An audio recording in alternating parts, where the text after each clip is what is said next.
2020 has been a wild year so far that none of us could have predicted. From celebrity deaths to a global pandemic, police brutality, and the list just seems to go on and on. It's basically served everything in a silver platter right in front of us and said, here you go, bon appetit. On today's episode of the Dizkonect podcast, I sit down to discuss the DMCA apocalypse that has taken Twitch by storm, the hits that Google Stadia just seems to keep on taking, and my brief thoughts on the importance on why Black content creators need to be included in the discussion when it comes to sponsorships and opportunities in the gaming industry. I also sit down for a one-on-one interview with Twitch partner and voice actor DataDave to discuss his successes, his inspirations, and his life lessons. All that and more on today's episode of the Dizkonect podcast. Roll the music.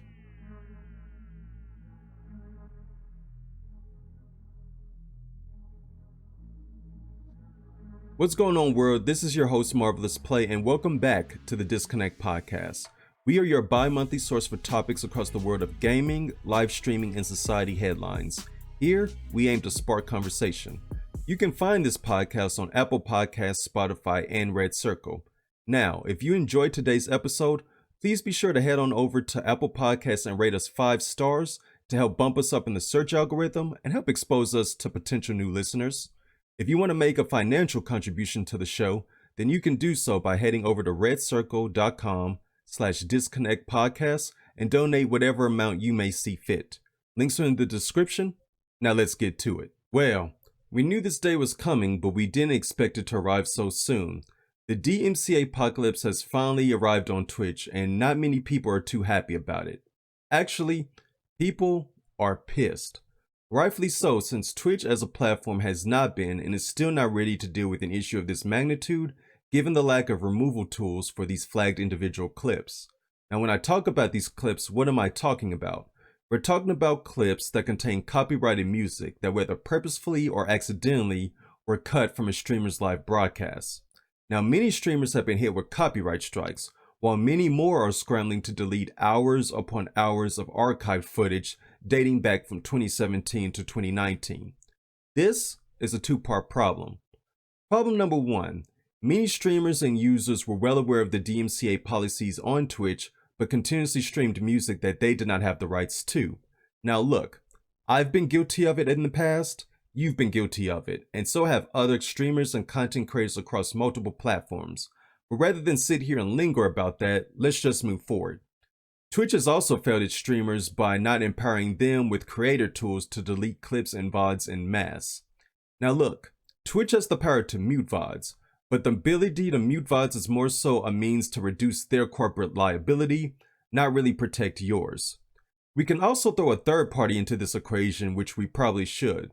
Let's talk about the antiquated copyright laws that both protect and limit the mediums by which we can share and enjoy our music. Many of these laws have not been touched since 95 to 98, well before the existence of Twitch, YouTube, Instagram, TikTok, and many of the other social media platforms that we know and enjoy today. In a statement posted to their support Twitter, Twitch responds, "This week we've had a sudden influx of DMCA takedown requests for clips with background music from 2017 to 2019. If you're unsure about rights to audio in past streams, we advise removing those clips. We know many of you have large archives and we're working to make this easier. This is the first time we have received mass DMCA claims against clips. We understand this has been stressful for affected creators and are working on solutions, including examining how we can give you more control over your clips." Once again reinforcing that they have no current tools in place. This is a strange time to be on Twitch, given the fact that we are sure to hear a lot less music from streamers unless that music is copyright and royalty free. However, this is not a brand new concept for vloggers, content creators, personalities, and streamers that have been dealing with this for years on YouTube. As of me recording this podcast, I don't believe there's a single Twitch streamer that has received all 3 channel strikes against their channel to be permanently banned off of the platform. However, there are many more who have received their very first copyright strike. A scary concept when you consider many full-time streamers and even aspiring full-time streamers utilize Twitch as a significant source of their income. Now, what this means for their brands and their livelihoods going forward, no one knows. Only time will tell. Google Stadia just keeps taking hits, and I'm not sure how much longer they can hold out. While Sony and Microsoft are both prepping their next-gen console releases, and Microsoft with its own xCloud gaming service, the news about Stadia just keeps pouring in and not in the best of light. It's only been 6 months since launch and things are looking pretty grim for the Google-backed cloud gaming service. Many developers are choosing to walk away from the platform, while many more do not consider it a priority to develop for it all. This is just another blow for the thousands of consumers who were promised a premier cloud gaming experience where downloads don't exist, 4K resolution with 60 frames per second, and no additional local hardware to run and play their favorite games. Now, while this all sounds good in theory, many Stadia users have been vocal about the lackluster features and underwhelming results. The biggest hit to date? The most anticipated game of the year and easily my most anticipated game, period. Cyberpunk 2077 will not arrive to Stadia users on launch alongside its PC and console counterparts on September 17th. It only gets worse as they have not locked down a launch date but have rather given it a by the end of the year blanket statement. Quite the disappointment when you realize and check the official Cyberpunk 2077 website and realize that the game has already been made available for pre-order on all major platforms minus Stadia, which still does not offer its users a pre-order option built in on a fundamental platform level. Even major studio CEOs have been quite vocal about the current state of Google Stadia. In a recent interview, Strauss Zelnick, the CEO of Take-Two Interactive, the parent company that owns Rockstar and 2K Games, stated his thoughts about Google Stadia quite frankly. The launch of Stadia has been slow. I think there was some overpromising on what the technology could deliver and some consumer disappointment as a result. Ouch. To add insult to injury, Cyberpunk 2077 will be made available to launch on another cloud streaming service, Nvidia's GeForce Now. GeForce Now members will be able to purchase their copy of Cyberpunk through Steam and have the game made available to play when it releases to the general public. Now, with a lackluster roster of games and very few same-day releases as its PC and console counterparts, one has to wonder what plans Google has up its sleeves to keep Google Stadia relevant in the conversation of cloud gaming services going forward into the future. For today's final podcast topic, I want to express my concerns on something that's been heavily on my mind. In order to do this clearly and effectively, I took to Google Docs and organized my thoughts and feelings. So if you see me reading over quite a bit, it is what it is. It's my best attempt at staying organized. So, without further ado, let me step on my soapbox and my beliefs and present to you what I have. Today, I want to briefly discuss a topic that is heavy on my mind and needs to be addressed. The clear lack of diversity when it comes to game sponsorships and opportunities. More specifically, the sponsorships and opportunities in regards to Black content creators. Black content creators have been here. We have been putting in the work and we've been dope. We have just not been represented in the best light possible when it comes time for our just dues. So I decided to conduct a brief search on the internet. To no surprise, there are few companies that are actively paired with Black content creators in this streaming space. Even those that are paired with Black content creators rarely put them in the forefront for media opportunities and presence. This troubles me quite a bit. There are many of our finest that have the ability to move products by the boatload while also providing teachable moments for the next generation of content creators. Take Mira as an example. Mira has an incredible outreach on her SimCC content alone. We're not even throwing in the forums, the YouTube, and all her other social media accounts. The gaming Illuminati has a mass outreach to everyone, but especially the Black consumer, when it comes to their website, podcasts, and various stream team members who represent all walks of the Black experience. Streamers like I Am Brandon and today's guest DataDave have been holding it down not only for the Black community, but also the LGBTQIA communities that they serve as well. It's a shame that our creators are only getting their notice now given the social climate of things. However, I urge all Black content creators to use this time to gain the exposure you have been passed over for in the past. Not by cheap tricks, not by unethical tactics or backstabbing your fellow peers, but by doing what we have always done, being excellent, producing content, and being dope, plain and simple. There is beauty in a more diverse platform. Consumers will soon realize they were craving multiple points of view and walks of life, even if it didn't look like theirs. That's when you realize that although we have differences, we have similarities as well. Similarities and stories that can reach the hearts and minds of many and not just a select few. Stories that can push back the stereotypes of who we were thought to be versus who we actually are. So to my Black content creators, keep marketing yourself. Keep the pressure on these companies and make your presence known, not solely for the basis of our skin, but because our outlook represents a true depiction of a diverse America. We are not a monolith or one walk of life. We encompass it all. To our allies and accomplices, stand louder and more firmly than before with us. Utilize your platform and your privilege to amplify the voice of your favorite Black content creators. No one should be in this fight alone. Implicit bias is all around us, but it's our duty to call it out when it rears its ugly head. Through a unified voice and hitting the companies where it matters the most, their bottom line, we can let them know the landscape needs to be more reflective of what we see in our day-to-day lives. To the companies, blanket statements will no longer cut it. We want measurable action that produces visible change. The end consumer has the ability to take their money away as quickly as they offer it up for your goods and services. If you want to make a profit, then the profit should only be made when your opportunities reflect the background of the people who do business with you. This is not negotiable. This is a fact. Follow through and do your research. Strive to understand more. Strive to learn more. Check your implicit bias at the door and allow us the opportunity to show the potential we knew we had all along. Because we are dope. We do put in the work. And we are not going anywhere. Today's podcast guest is a gentleman that needs no introduction, but we're going to give it to him anyway. He's a Twitch partner, ambassador, and a voice actor.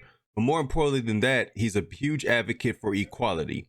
Now, if you take one look through his Twitter, his Twitch, and your YouTube, you'll soon realize why so many in the community not only love him, but respect him. So please drop all of your emotes and all of your love in the comment section down below for the one and the only DataDave.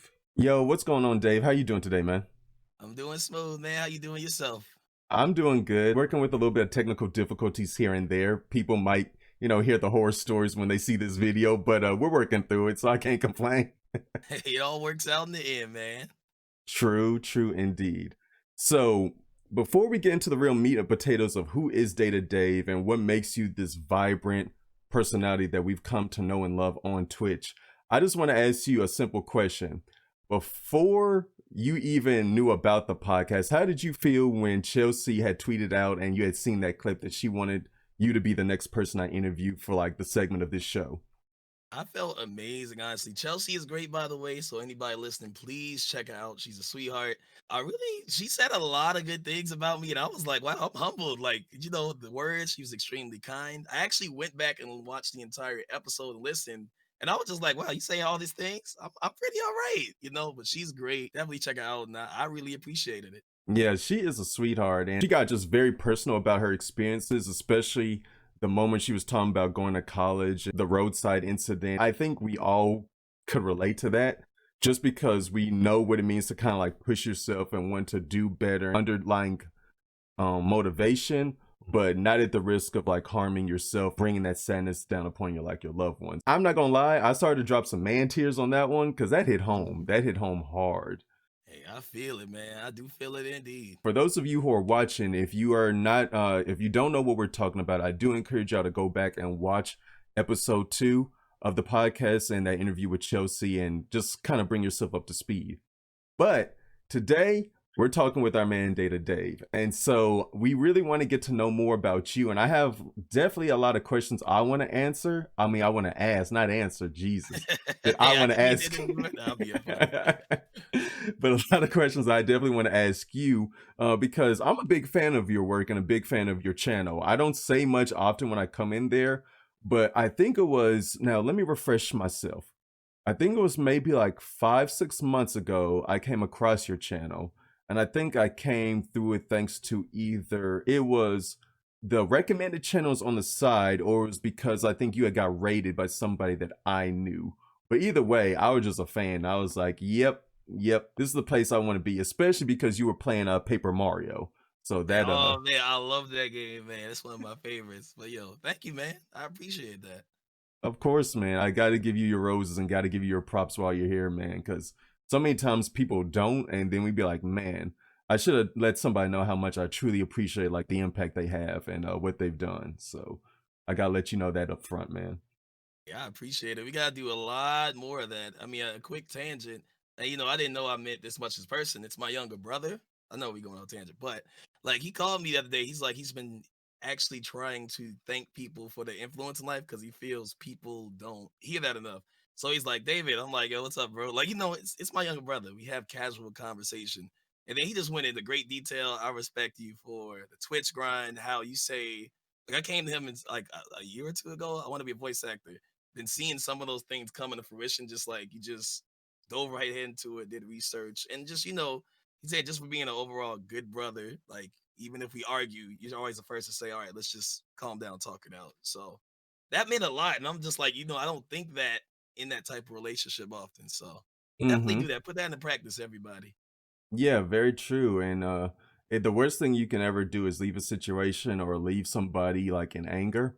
And so even Hmm. now, I've been trying to get into a practice. Like even if I'm mad at you, I'm not gonna yell and say I hate you or whatever. Got into the habit now. Even when I'm angry, I'm just like, okay, I love you too, because I'm upset with you. You've made me frustrated, but at the end of the day, it's still love. So you gotta let people know.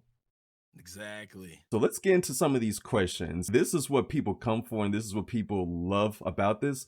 Because I feel oftentimes on Twitch, because we're playing games, we're, catering to chat and we're catering to the people that we're playing games with at times, that people don't get always the questions or ask the questions that they want to the most. So I think this is a good outlet for it. So, first and foremost, for those who are just meeting you now, who is DataDave? Like, tell us some relevant background information that we should know about you as an individual. Let's see. Well, first off, I'm Dave, day to day with Data Dave. I have to say that slower because people are like, why are you saying your name twice? It's kind of a play off the word, if that matter. Um, I mean, I just kind of like playing what I enjoy at the moment. Like, quite oftentimes you'll see me on Pokemon because, like, I don't know if anybody plays games like this, but I love video games to where you can find rare things. It's like, you got Mm-hmm. like a point 0.5 out of 0.5% chance of finding this.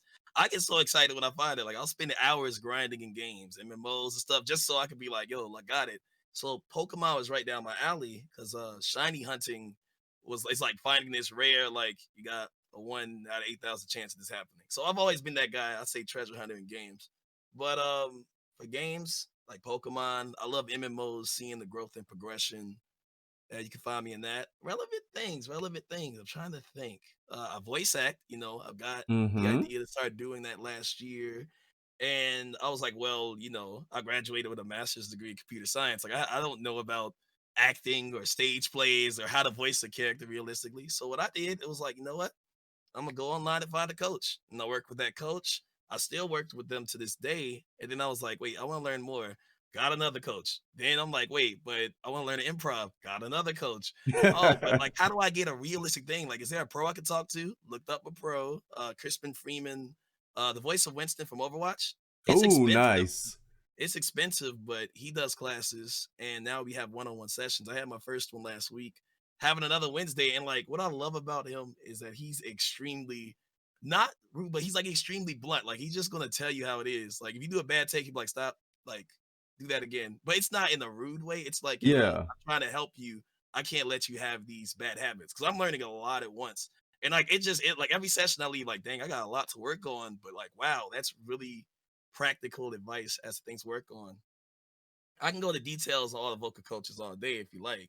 There's another notable one right Hey, now. go for it. All right, cool. All right, I'm taking over a whole tangent. But uh, DD Pickles from Rugrats? Yes. She leads improv classes online. So I'm taking that with her. Really? Yeah, yeah, it's been pretty fun improv. And I can't lie, I was a little intimidated the first session. Like, she's like, act this with me. I'm like, me? But it's been fun doing that. Lisa Biggs is for commercial. Like she's helping me out mainly with commercial, and she voices lots of characters. And Tomas Bells, who I started with, who got me more comfortable with even voice acting, and I got there on stream. But yeah, it's kind of cool. I think that's actually pretty amazing because voice acting seems to be one of those industries like it's just a staple of entertainment. I don't care what we're talking about, whether it's video games, whether we're talking animated series, even when we're talking live action like movies, because even for international films, you have your subs, you have your dubs, which still requires voiceover work. So it's just such a staple that will never, in my opinion, never go away. and it's hard to find like true talent in that industry because you have all these characters, you have all these archetypes, you have all these different genres, and depending on how you need pronunciation, how you need that inflection, it's just so many things that go into it that people don't see. They just think, hey, you're reading off of a script, a piece of paper, or a prompter, and that's it. And I'm like, And it's no. so much more. So much. It's crazy. I guess I got to go on the tangent with you. So when Hey, you I'm get, like this.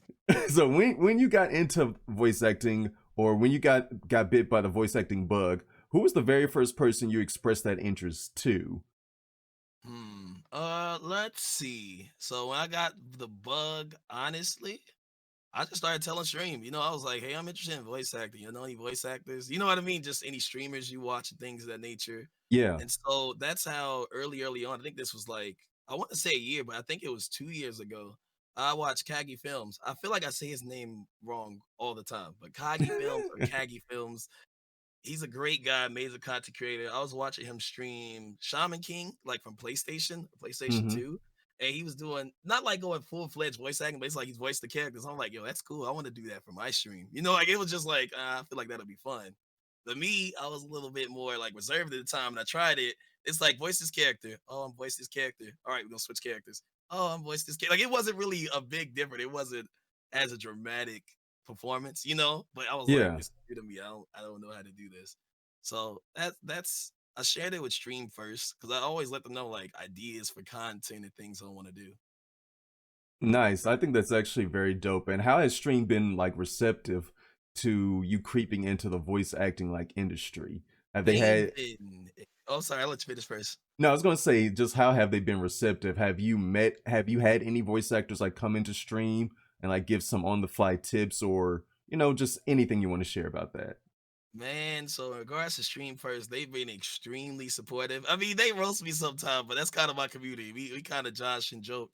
But like, I have a section in Discord called voice acting because as I learn things, I want other people to be able to learn how to get in the industry, or learn what I know or share that information. Like anything I learn, I want to give it to them. So what I do in that section almost every day or every time I audition, if I'm able to, I put that audition in there and I'm like, you can just tell me if you liked it, what you like, what you didn't like be critical. Like what was funny that just happened recently, one of my mods, Nick, I tried out for this grumpy character. He was like, Dave, like, it feels like you're giving the intention of being grumpy, but you're not really being grumpy or angry this part. Like, I would redo it, try to be a little bit more this. So he gave me advice. Then I redid it. He's like, that's a bit better. You can work on these things. Would you believe that audition actually got me booked? I think this morning someone just mentioned, hey, you got this. And I'm like, oh, and that's why I went into him. I was like, thank you. So they've been extremely supportive. And what's cool to see is that now we got one person from another Discord. I was getting feedback. He found my stream by chance. And now he uploads his auditions in there. And we got people that discuss. And now someone else is learning and starting to upload the takes. And I can give them examples of how I would go about it. So, the Yep. community's building in that sense. And then through streaming naturally, a few more voice actors and actresses that I've met, one rated me, and I'm like, oh, cool. And then we just kind of chopped it up, and maybe that could be content in the future. So it's just kind of building as it goes, as I go further into it. And I do voiceover readings or webtoon readings with voice acted every Wednesday with that sea monster. She's a voice actress. She's been in the anime. She does audiobooks. She does the whole nine. So I've been learning a lot from her too. Oh, very nice. And that was going to be my next question while we're on this tangent. I know we're on a tangent, but I like tangents. Hey, that's okay. I'm enjoying So it. I was also going to ask you, when it comes to voice acting, if there was one particular genre, what would you want to get into, like primarily? Would you want to focus on Ooh. video gaming? Would you want to do anime? Or would you want to be the jack of all trades? I love to do anime and games. Like it's more so about being the character and being recognized for the characters. You know what I mean? Like I want to be in that type of role to be like, oh, I could play this hero, I could play this villain. Like just the fun in doing that. So just as long as I can play some things, preferably those two areas. We're going to come back to that for sure because I got way more questions to ask in regards to that. Naturally, I found you on Twitch, and Twitch is kind of looked at as like the premier landscape for like live streaming gaming. I mean, there's so much many more things that you can do on Twitch now besides gaming. Of course, we've got like streaming. I mean, we've got in real life, we got just chatting, we got painting, like we got people who do woodwork. metal crafting. Like it just boggles my mind what all is available on Twitch now. But in terms of like the gaming aspect, who and what got you started in the world of gaming? And do you remember how old you were at the time? I remember being extremely young. I had two answers. It's kind of funny, but from my earliest memory, what I can remember is playing a Sega Genesis with my auntie. Like we all Mm-hmm. lived in the same house. You know, like I had my two aunts, mom, grandpa, grandma. Like we all were in the same place in Chicago. And like she had Toe Jam and Earl, and it was a two-player game. It's her Sega Genesis, it's not mine.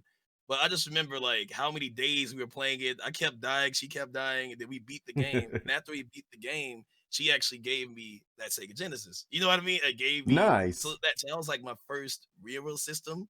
But ironically, the next game I got after that, you know, it was Pokemon Red, and that started my love for Pokemon and the games of that nature. So that's like my earliest memory of it. But who started me like and introduced me to gaming? I don't remember what game. I just remember being super young. Is my dad. Like my dad worked and built computers and worked in IT and such. And like, you know, since I was young and always bothered him with like stuff, he showed me how to build a computer, how to play the CD-ROM. So I'm like 3, 4 years old, like CD, da da da da da. All right, I'm playing, you know? So they taught me Mm-hmm. that really early on. I definitely can appreciate that answer because for me, my first console, my first exposure to video games was a Sega Genesis. When I got that Sega Genesis, I think I was like maybe 4 or 5 years old, and I was asleep at the time. I had woke up, and in the living room, all I could remember was my older sister was sitting at the TV with the Sega Genesis, and it came with one game. It came with Sonic the Hedgehog 2. And that's what just like Mhm. kicked it off for me. And I was like, well, I was like, it's over. It's just something about bringing like self happiness right there within like your house, your room, and just making connections with people through like a shared mutual interest. There's nothing like it. Right about that indeed, man. You also mentioned earlier that you graduated with a master's degree in computer science. So my question to you is, what or who motivated you as a black man to get into the tech industry? And how has your experience been in that regards? I'd say in undergrad, originally I was a dual degree engineering major. Like me, I've always fancied like computers, games, etc. You know, so initially I was like, okay, well in college I should do something so I could become a game developer. Like that was the original dream goal. But the more I looked into it, not saying anything's wrong with game development, I was like, I feel like I'm just passionate about video games, not passionate about the process of creating them. You know. So what I decided to do instead of just going full-fledged engineering and such, I was like, let me go computer science because it's such a broad field. Like computer science could be networking, developing, could be software development, you know, even creating Yep. games. So I could just cover the whole nine and just kind of figure out where I want to go. I recently graduated last year in May with the master's, you know, and now I'm just kind of feeling my way in the computer science space. So it's been Nice. pretty chill. You know, I've been a student for a long time, but it's been interesting. That's actually very dope. And then I think talking to Chelsea, when she mentioned that to me, because I didn't know, is she was talking about, well, he's got his master's degree now and he's teaching. So she did the, he's kind of above us all now, Nah, not at all. But I honestly think that's dope though. It's one thing not only to just be able to practice it and put it in motion, but it's another thing to not only like get a higher education in it, but also help others get into the field. So in regards to the teaching aspect or mentoring others, what has that felt like? Because I've done it briefly as a TA, but not nearly in the scope of what you have done. It's interesting. Like this past semester, so starting in January to literally last month was my first time teaching college. Like I've taught third to eighth graders before, and all other stuff, but teaching college students, very interesting experience. Like it has its pros and cons. Like the pros is like, oh man, change the world. You know, I'm trying to educate, the future students, the future computer science professionals and stuff, which feels good. It does. But the process, man, it has been a lot. You know what I mean? I think at least for any teachers listen to, especially newer ones, you have to be the most important thing is to be consistent. You know how like assignments do people miss the deadline and you give leniency? Mm-hmm. I'd usually be like, okay, I know what it's like to be a college student, give leniency. I did that like January, February, March. But by the time May came, a lot of that was like, yo, I need y'all to turn these in. Y'all can't, if it's deadline, it's a deadline. I'm cut it off. But like Mm-hmm. by starting to do that roughly around April, the quality of work started to improve because they was like, no, I can't slack. You know what I mean? That's my goal. I want them to improve, not slack. So you know what I mean? I'd say that consistency is you didn't turn it in. That's crazy. Um, you got the next assignment. Did a lot of students more good than just saying, I'll let you turn it in late. I'll grade easily, you know? But Yeah. it's been experience. It's been a learning process. I've been learning how to be a better teacher, to be a bit more. I don't know the word I'm looking for. I can't figure it out. Just be tougher. Be tougher, basically, for people's benefit. Gotcha.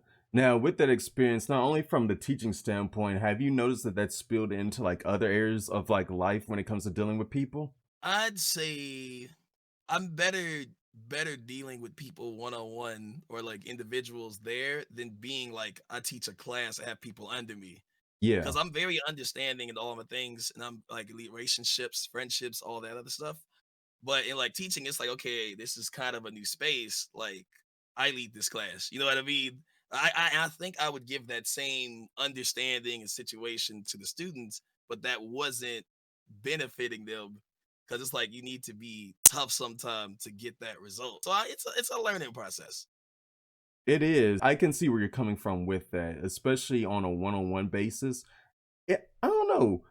With I much rather prefer the whole one-on-one aspect when it comes to teaching and mentorship with anything rather than like being over a class, which we should be used to given like this whole streaming thing and things of that nature. But when you're having people rely on you to teach or to mentor them, like one-on-one to me has always been the best method. I don't know. It's just something about seeing a sea of people and trying to teach and mentor some that just puts a mental block on me.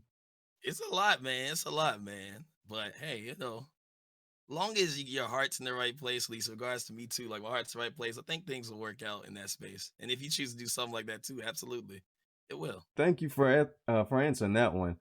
Okay, I gotta give you one random question, and I gotta throw these in every so often. Yeah, So, shout out to the girl Cup of Noodle, right? We all that's know it. her and love her. Yeah, Captain. Mhm. But explain to me, how was your very first hot pot experience? Because she briefly talked about Ah, that. Because she is adamant that she will never do Korean barbecue or any other experience where you have to cook your own food. So please go into detail about man. that. All right, I'm not the best chef. Oh man, Cup, you are amazing, by the way. You are amazing. That experience, there's a lot that night. I'll give you the short version of it, but basically, I had no idea what hot pot is. They've had hot pot and stuff before. Like you gotta put the noodles in the soup, and then with the soup, you gotta pull it out and stuff. So I forgot the name of it, like what we had, but basically they ordered three, and I ordered one of them, and just one of them was not that good at all. Like I think we called it like soup water, like it tastes like water. But you were roasted it and stuff too, and I'm like, it's funny to me. And then me, I'm confused. I'm like, how long do I put this in there? I put it in there to a shoot short of a time, or I put it a long time. So Cup literally is like, all right, Dave, let me just grab like a marker, a pen, just dude. So she's cooking my food. I'm feeling bad. I'm like, like I don't know. I'm new to this. I don't know what's going on, but she helped me out with that. And it was an experience. It was an experience. I'm not crazy over hot pot now, but that was really kind of her. I'm sitting next to her like, I don't know what I'm doing here. Maybe I should order something else. But it was a fun time. I'll always remember that one. But it was an experience. I have to bring that up because that was hilarious when she brought that up to me, and just hearing your description of it just like aligns exactly with what she was like telling me. She said you were there, she was there. I think J Rock J was Rock. there. Britt was Yeah. there, Yep. and the Lodi. way, yep, Lodi yep. was there too. Yep. The experience, like she always wanted to try it, but she's like, now I will never look at hot pot the exact same way because I cannot cook my own food. She's like, if I can't have it prepared, if I'm paying for it and if it doesn't come out prepared, I don't want it anymore. She said, I think the only person whose food came out right was like J Rock because he had previous experience. She said Hmm. Britt tried to cook her own barbecue. That didn't work. Like she burnt the food. Don't tell Britt we said that. Uh-huh. But It was an experience. I was like, I don't know what's going on. I'm here. The appetizers are great. But yeah. so with that being said, if this quarantine ever lifts, and I don't know how I feel about TwitchCon. I don't think we're gonna get a TwitchCon this year. I highly Yeah. doubt it because they would have been sending out emails and stuff about hotels and everything by now. But Hmm. in hopes of next year, if the opportunity arises again, Would you give it a second shot? Nope. But if you all go, I'll go. It's like I'll just know if I do go, it's probably because of the people. I'll go if the people want to go to hang out. But if you ever like name a place, I'm like, do they cook the food? Yeah, let's go there. I'm open. I just, it would just be at the bottom of my list preferred places. Let me ask you this question, and we're kind of going back on tangent because went off tangent, but off tangent questions are the best. Like Indeed. it really gives you a lot more ability to get to know the person on the other side. But let me ask you this. We talked about being in the tech industry, being in the streaming industry, mentoring others, having your own content, and everything that comes along with it, right? Mhm. What, in your eyes, is the importance of more minority representation in tech and in streaming? So regarding, and if I miss any question, do let me know just to, rephrase it. But like regards that, it's really important to diversify the tech industry without giving schools away. My undergraduate was done at a HBCU. So, Hmm. it was very cool and surreal to have that many computer science, black people around and like other minorities. You know what I mean? It was really good to see and refreshing because it's like, hey, we're all just trying to go in this industry. And they kept letting us know, like, once you go from here, this is just not how the tech industry really is. And Yeah. then when I went to grad school, went to a PWI, for those that don't know, predominantly white institution. It was a great grad school. Stuff was higher quality. It was great, but like I oftentimes be like the one, two, or three black people in the room. And what was ironic is that the HBCU that I came from, most of us that were there that were black, we all came from that same HBCU, just because they had kind of a pipeline. You know what I mean? So it really wasn't. It's we were the diversity because of that pipeline, and it just wasn't many of us. For those who are interested in it, just know that it's possible. Like I've seen this continually through my like little career, my current job, other places. Like if you speak to people, not saying people that aren't minorities won't help you, but the people that have really pushed me to get in the positions I'm in, they were minorities and they just knew that importance. Like me, like with literally anything I know that you think I know or might have an idea about, just ask and like I'll just give you all the info I got. And if I know someone you can go to that person. Basically, it's important to diversify the space and definitely ask people who are in those places that may be able to help. Hopefully, hit all the questions. Yes, you definitely hit the question 100% on the mark.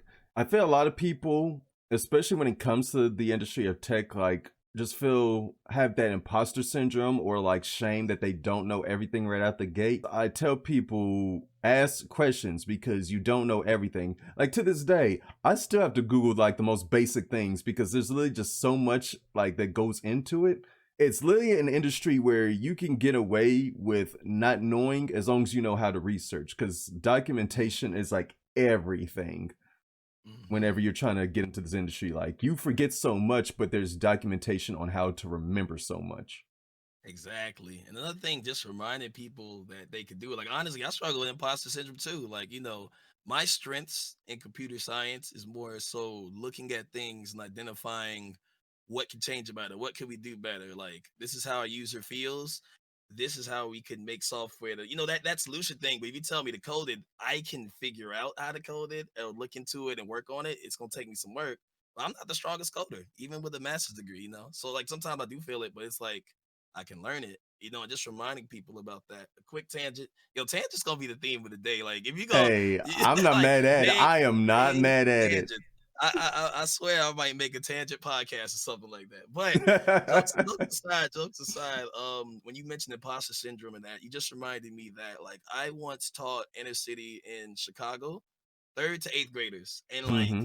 that was so apparent because I was the first time that I recall, to my knowledge, at this summer camp they were having computer science program a part of it. I'm just teaching them basic Python, but a lot of those classes, like even though I was trying to teach them the basics, most of them was like, yo, I can't do this. I'm like, no, you can. You gotta try. And like, I spent a lot of those classes just reminding people that they're capable. They can do school. Even if you don't major in it, you can figure it out. Or if you say you're better at history, still if you work, you can get it. So it's just really, really important to help people through imposter syndrome. And a lot of people that deal with it, I think most of all of us deal with it. Like you wouldn't even think they deal with it. Like some people would say in streaming, "Oh, Dave, you just happy all the time. Streams are great." Da, da, da. And sometimes I'm like, "Yo, am I a good streamer? Was I entertaining? I don't know." So Yeah. it's just reminding yourself and reminding others. This kind of goes back to saying earlier that you're doing something cool, you're doing something great. You can do it. Can you speak on the subject of how important is it for the parents or whoever is in the child's life as well too in helping them overcome that? Do you feel like there's more emphasis on that now more than ever that needs to be addressed? It definitely, definitely, definitely is, man. Because we all, to a degree, whether it's like highly or lowly, like we all doubt ourselves and things. Like, can I really do this? Like the person that really believes believes they could do something tends to do it. You know what I mean? And Yep. I feel that in every case. So parents has to tell their kids you can do it. Like my dad and my mom, like, even if I'm struggling with something, they've always like my dad always told me, he's like, David, you can do anything. Anything you want, as long as you stay right, prayed up and all that other stuff, like you can do it. Just keep your mind to it. If you're feeling down, remind yourself you can do it. Then when you feel better, keep going. So, that's instilled in me. And not to toot my own horn, anything I tell people I'm interested in doing, I just gas myself up a little bit, and I just go do it. I try it. Like worst case is like, okay, it doesn't work out, or I'm not as Yep. interested in it. But as long as I go do it, the results turn out whether they're high or low. Like that's how I got into making skits. Like before I made my first skit, I'm like, yo, I'm not really funny. Then I was like, you know what? I'm just gonna make it, launch it. We'll see where it goes. And then it was about a Logitech mouse. I did a skit for, and Logitech loved it. Like I went to the convention, they were doing some of the poses I was doing in the video, and I was like, I made this video, almost deleted it because I was like, this is dumb. And then like it's funny if people come up to me saying, "Hey, I saw your skit," and I'm like, "Wow, like I was telling me this is lame. Like this isn't going to work out. I'm not funny." And it was just one of like I just had so much joy doing them. So, but from Very the result, No, that's actually very dope to see it being reenacted and being recreated like live at a convention.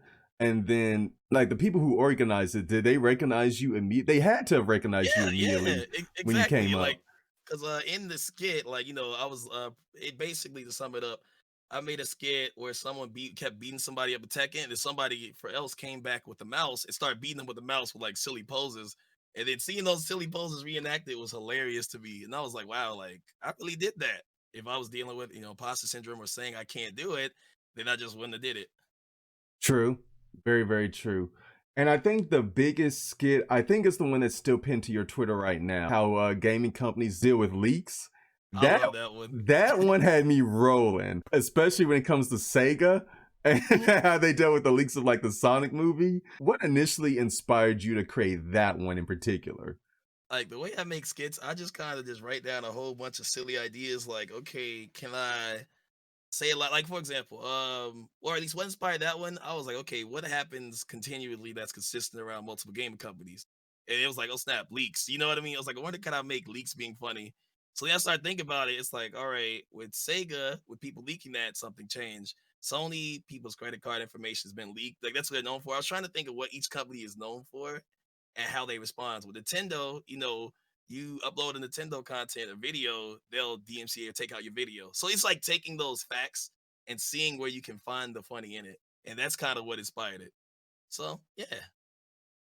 And Gotcha. Microsoft, I mean, forgive me, Microsoft. I hope y'all sponsor me. But I'm just taking a jab at it's on PC is like recurring argument that like, like just why we get an Xbox it's on PC. So I'm just taking a slight jab in a funny way. So making it funny. I respect it, and I think it's definitely well needed. Because sometimes with those skits, and sometimes with seeing that, like it just hones in on the reality of the situation. Even looking at something like the Sonic movie, after enough people saw the leaks, enough people complained. Look what we got. We got a better looking Sonic. So that really goes to speak like the power that the end consumer has when it comes to like changing things that we don't like or don't disagree with, whether we highlight it through like comedy, whether we are serious about it, whether we have online articles. Just it's amazing what the internet will do for you Hmm. sometimes. You right. You right about that. Since you have a love of both gaming and tech, did you ever consider pursuing a career directly in the gaming industry, just specifically? So interesting question. Interesting question. I am interested initially. Yes, I was full gung ho. I'm applying to gaming companies and working at them. But then I really looked at the jobs that were available and say, what do I really want to do? And I wasn't too sure about that yet. So I decided to say, hey, I'm just gonna focus on my current job for right now. Mm-hmm. Teaching, see how I like it, see what I do, don't like it, could I see myself in it long term, etc. This experience. But to answer your question, yeah, I can see myself in the gaming industry. Ironically, since it's just the timing on this question is perfect. Like now, I want to go into the gaming industry and maybe work for companies like Twitch and be that, like I understand computer science, I understand product development, etc. I don't necessarily want to create these products, but I want to be in the room or be in these conversations, Mm-hmm. for people's experiences. So now I'm like, just for the past couple of days, I want to go into the gaming industry. I don't know what the job might be. It might be management. It might be community management. I think it may more falls along those lines. But recently, I'm sure, or maybe you have seen the document I made Mm-hmm.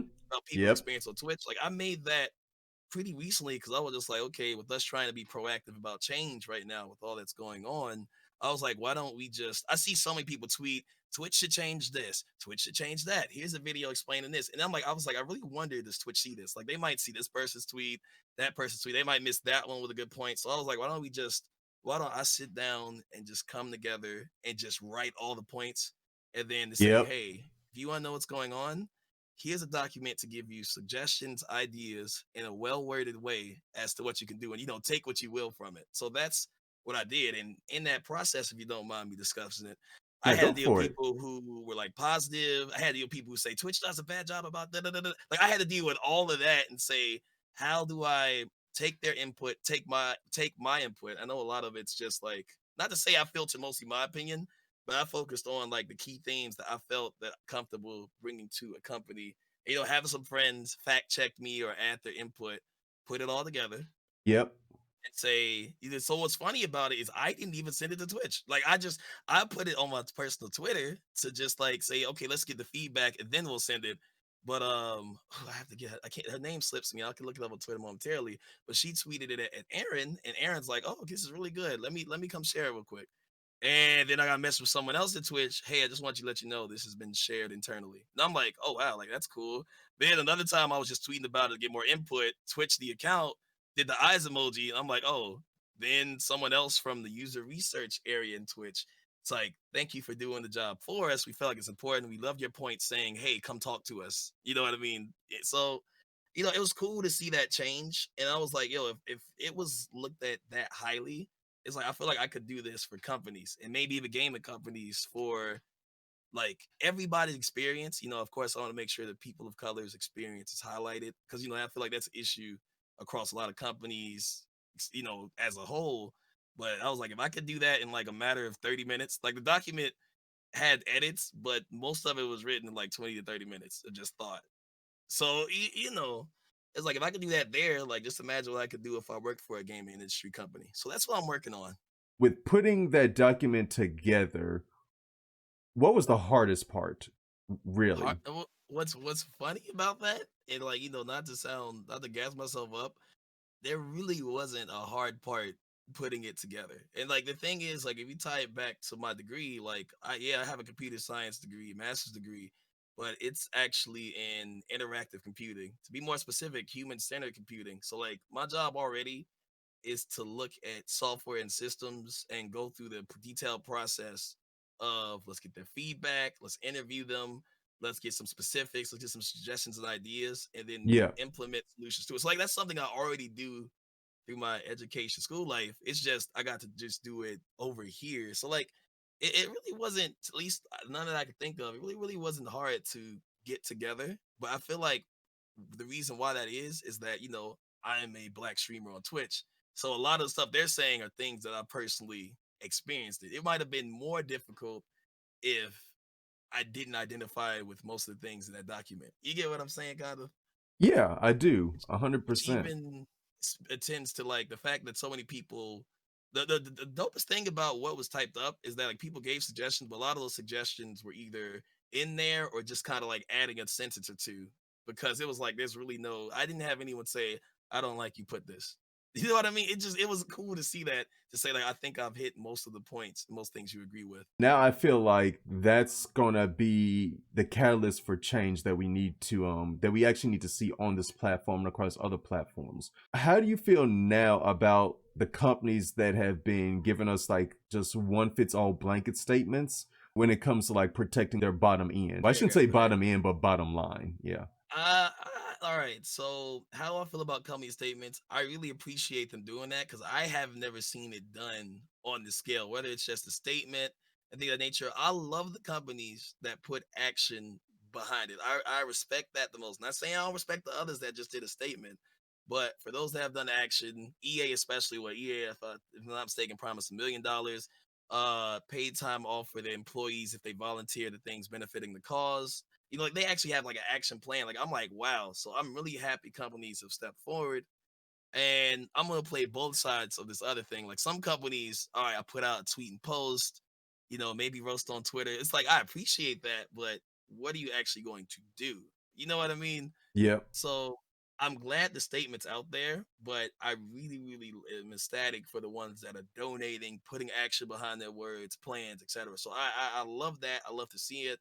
Those are blanket statements. I'm not saying that they are like, okay, we're just doing this. Maybe they are, or maybe they have good intentions. I can't identify that. I know some people are roasting some companies for it, but like, long as they're Oh trying yeah. something and do it, like it's like I can't be too mad. But the thing is, I feel like those without action probably like, oh, just without tweet. It's like, no, someone should be there saying, hey, we should do something.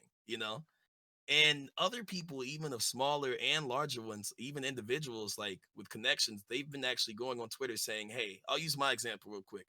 A lot of voice acting companies, industries now are saying, hey, you know what? We're trying to build up our people of color roster. Like, you gonna see me playing both sides a lot because I can see the sad part to say about that. Like just starting with that is to say, why weren't you trying to build that roster and diversify your portfolio earlier? It shouldn't Yep. take these major events to actually stress the importance of diversifying people of color with all that's going on. Just to let them submit their resumes, submit their reels, like even outside of voice acting, submit their reels or submit their writing, their art. Like I've seen so many companies step up and do that. It's like, why didn't you do that earlier? That should have been important. But on the flip side, every person of color at this time submit. Like, you know what I mean? Like, you may be upset it's happening, but submit because that could be the door opener for whatever job, industry, something you do like that. That could be it. Like the door creaked open a little bit. Take the chance to do it and submit your best work. Send it to a friend. Make sure it's good. You get what I'm saying? Check the email because, like, it's sad that it had to be this way, but you still better do it because it's open. And then hopefully from this, for these companies, hopefully they be like, you know what, it is important to do this more often. Let's keep that same energy.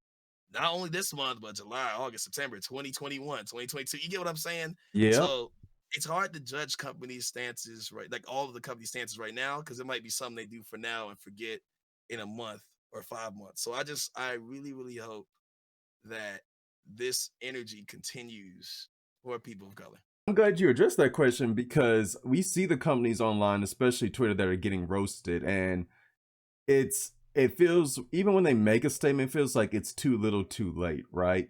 There's one company I love. I'm not gonna name no names. I'm just gonna say, look at the headset I'm wearing. I was very disappointed with their call to action initially. And even now, even after they've made a statement, I'm just kind of like, I really expected better of y'all. But then I start to hear the horror stories about content creators being pushed aside for like, sponsorship opportunities, Uh, advertisement opportunity. Yeah. And I'm yeah, like, I know that one. Yes, indeed. But I'm listening. it really just puts it in perspective, like where you put your dollars now. Because I don't know if you even got to saw the episode back when I interviewed Cup about this, and we talked about like the minority experience, like black experience, dollar for dollar. When it comes to us, if we believe in a product or we believe in something, we back it, which is why we spend more money per capita on every industry Very known true. to man. Like our money, like we probably spend twice or three times as much as any other like race when it comes Right. to our goods and services. I told her this and I still stick true to this. Just as soon as we give our money, we're starting to realize that we can take our money back because, Absolutely. you're not doing right by us or you're not doing right by the communities that enjoy what you offer. Like, you may have a dope product or service, but if you're not going to accurately reflect the pain, the struggles, or the opportunities to us, and we're spending money on you, then we can find alternative methods in which to spend that dollar.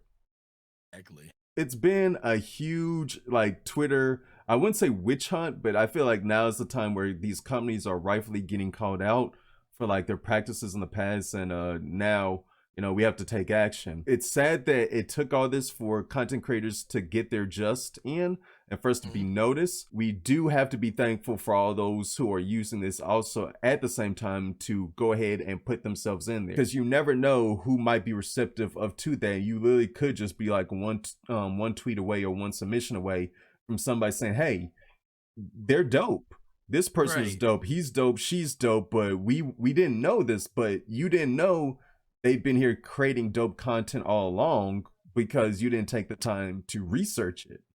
Exactly. Exactly. So I'm glad, man. Like I really, really push the people. If you see those tweets, please follow up. For voice actors, writers, and I think artists, there's a document Mm-hmm. spiraling around, and I can share it with you also. I'll send it to you. To where like someone just decided to make a document of things they saw on Twitter and where they're recruiting for. You know what I mean? So you can just like go Yeah. on this doc, click the link, and be like, oh, okay, let me put my stuff here. Let me email this. So some people are really stepping up to help in the ways they can. Send both of those my way, and I would love to put them like in the video description of like the podcast, like when this goes on YouTube, just so people Yeah. can really see like what have been the problems and what are the things that we're addressing, as well as like the opportunities that they have for themselves that they didn't know that existed before. Good to me, man. I'll be sure to. All right, thank you, man. I appreciate that. Name the time and place for me you were in your life when you first discovered Twitch for the first time. Like, how All did you right. stumble upon it, and like, what year was that? Because Twitch is still kind of very young, but it's Mhm. not at the same time. It's weird to explain. We'll say I discovered it twice, if that makes sense. And I'll tell you why. I gotta find it. I'm not sure on the year, and I really want to find it. I literally just Googled it. But what introduced me to Twitch was Twitch Plays Pokemon. You know what I mean? And like that Mm-hmm. thing was viral. I believe it was in 2014.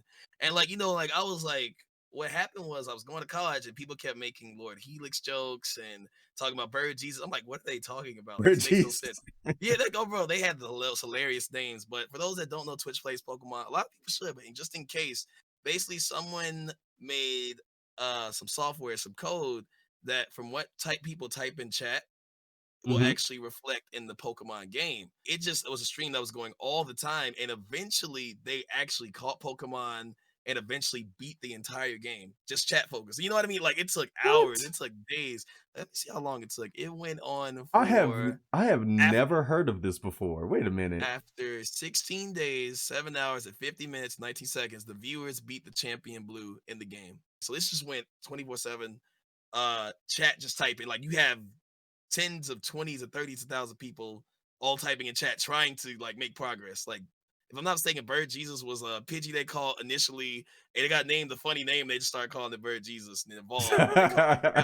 They called they picked up Ammonite and they called it like the Helix fossil because Ammonite you get from the Helix fossil. So like Yeah. it was just this amazing concept. And then from that, like that's how I got introduced to Twitch. But after that, I didn't see Twitch again. I just watched for Twitch plays Pokemon. So how I rediscovered Twitch, very set of circumstances. So this actually changed my life to get me where I'm at now. I was really just playing Overwatch with a homie of mine, I believe in 2016, and he was playing with a coworker. And he's like, and we're just talking to chat. He's like, Dave, like, careful what you say, because he had a profanity filter on the stream. My coworker streaming. I'm like, yo, what's streaming? He's like, oh yeah, like he's just streaming on Twitch and showed me his channel. And I'm like, dang, I wish I could stream. He's like, all you need is like a webcam, mic, and you have a laptop. So I'm like, yeah, sure, I'll do it. And from there, I just tried streaming and was like, yo, this is dope. And I just kept it going. Nice, nice, nice. Now, can you remember what was the very first game you streamed when you went live on Twitch? Was it Overwatch or was it something completely different? Oh, something completely different. Absolutely. I can remember it. It's Undertale, and I'm gonna tell you why. So my laptop was actually coming apart, and I couldn't stream.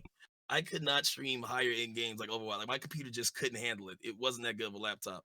But and then with all the mic and streaming software and such, so I was like, I should just stream like something low, like really low scale. So I was a teaching assistant at the time over a computer science class. And one of my Hmm. students mentioned, like, I just remembered him talking about Undertale. He's like, yeah, you know, like it's this indie game, really, really cool. And I'm like, I've never heard of it. I'll try it out blind. So I streamed Undertale, and the experience was amazing. Like it was like, yo, this is fun. Someone's interacting with me. I had like one viewer, and he's helping me get through the game. So yeah. If you had to give advice to somebody who wants to get into streaming now versus how you came about it, what would be the other biggest piece of advice they need to know if they really wanted to get into streaming? Ooh, can I give multiple answers? Oh man, go Because it's for like it. I am I here just for feel multiple uh, answers. all right, cool. The reason why is because I feel like I can't touch everything and just in a lot of cases, a lot of answers. I'll give 1 point and I'll give you five more that just got added on. I got DLC with my answers basically. It's free though. It's free though. But basically, I mean, to give the generic advice, piece of advice, remain consistent. Like everyone says it, you got to be consistent. If you have a schedule, stick to it. I mean, making a schedule of games helps you out. But number one thing, be consistent. Another thing I would say is it's important, and this generic advice, I guess, would be game choice. Like so many people, like I literally sat down with one viewer. Not that I mean you stream what you want, of course. Always stream what you want, what you enjoy. But I had to sit down, break it down to him to say, hey, like I know you want to stream, but you told me you want to grow. With all due respect, it's possible, but I don't recommend Fortnite or League of Legends when you're starting out Mm, because there's yes. 200 to 300 people in this pool and you're gonna be at the bottom starting out. I just don't. People will find you. I'm sure there's ways Twitch is made to help people get found, but it just wouldn't be as fruitful as streaming another smaller quality game. So Hmm. I would push that game choice to be a thing, and then it just gets to like just be motivated. I'm a huge advocate even for myself. I gotta listen to my own advice sometimes. Like, don't look at the view count. Like, literally, just stream talking to yourself. Stream a game that you can be like, oh snap, this happened. Like just verbalize what you're thinking about the game and talk about it. And if someone comes in, interact with them, talk to them, have a conversation. No one's there, keep having the conversation out loud. Like even to this point in my streaming career, chat goes dead sometimes. Like no one's talking. And I just like, okay, I'm just gonna keep talking. That I think that's really important to keep in mind. And with consistency, working hard, things of nature, and always trying different things. I think people get caught up a lot of times to trying the same game, trying the same thing. It's like being willing to try different things and be like, hey, that actually worked that stream. Let me try that again. So just Yeah. being willing to try different things, not get discouraged when things don't work out, and just adjusting from there. If I could add a bit more on that, and it's kind of ideology, I said I don't know if Will Ferrell said that. I think he did in like some graduation speech for some people. I don't know. I think it was him. I got to go back and find it. But basically, he was saying like in life, and this is what I do and everything in life. What you need to do is like it's like a dartboard. You throwing darts. Like okay, I throw a dart at the dartboard. I miss. Why don't I try to throw it differently? Why don't I try to throw it differently? You hit bullseye once. You're gonna try to do it again. It's like, no, okay, I didn't get bullseye, but that form, that might have worked. Let me try something else. Let me toss it. It's like you just keep throwing darts to dartboard just to ultimately find out what's working and what works for you. And then take note that that form ain't always gonna work. You're gonna get stronger. If you get stronger, you gotta adjust again, throw a dart a different way. You know what I mean? Because you've done it Hmm. so much. You gotta take it. So it's like it's just in life, like just be willing to throw darts to the dartboard with everything and just go in with the mindset to learn. Like just that's the best thing I think for anybody. And one of the most important thing is like I love this dartboard analogy for one thing. What are you doing? You throw a dartboard. You're putting action. Like you aren't just looking at it like, it's a dartboard. Do I Yes. want to play? Do I want to? It's like the issue I think a lot of people run into is they just don't hit go live. Like you don't throw the dart. And if you don't throw the dart, how you gonna hit bullseye? How you gonna hit these goals? You need to be willing to do it. Telling me you gonna play darts versus actually trying it is a whole different conversation. It is. And I find that's the biggest hindrance for most people is putting action behind words. It equates to a lot of things in life. We have tutorials, we have like so many walkthroughs, we have all these tips, tricks, and videos that explain how to do the process. But until you get in there and you do the process yourself, it means nothing because you haven't even put it into practice yet. You haven't even discovered if that practice actually pertains to like you and what you're trying to do. Inaction is the biggest crippler for a lot of people. Yeah, and even to go a step further, like you could tell this is like one of my favorite analogies in like all of the. I live by this. The other thing that I don't want people getting caught up to be like, hey Dave, we'll just use streaming for example. I'm streaming and I'm growing. What else are you doing other than just streaming? Are you Yes, going for please an touch on analogy? this. It's like, are you going to watch YouTube videos on how people throw darts? Like maybe try their technique. Have you Google search or going on Reddit about like, okay, how do I get my technique better? People are discussing it.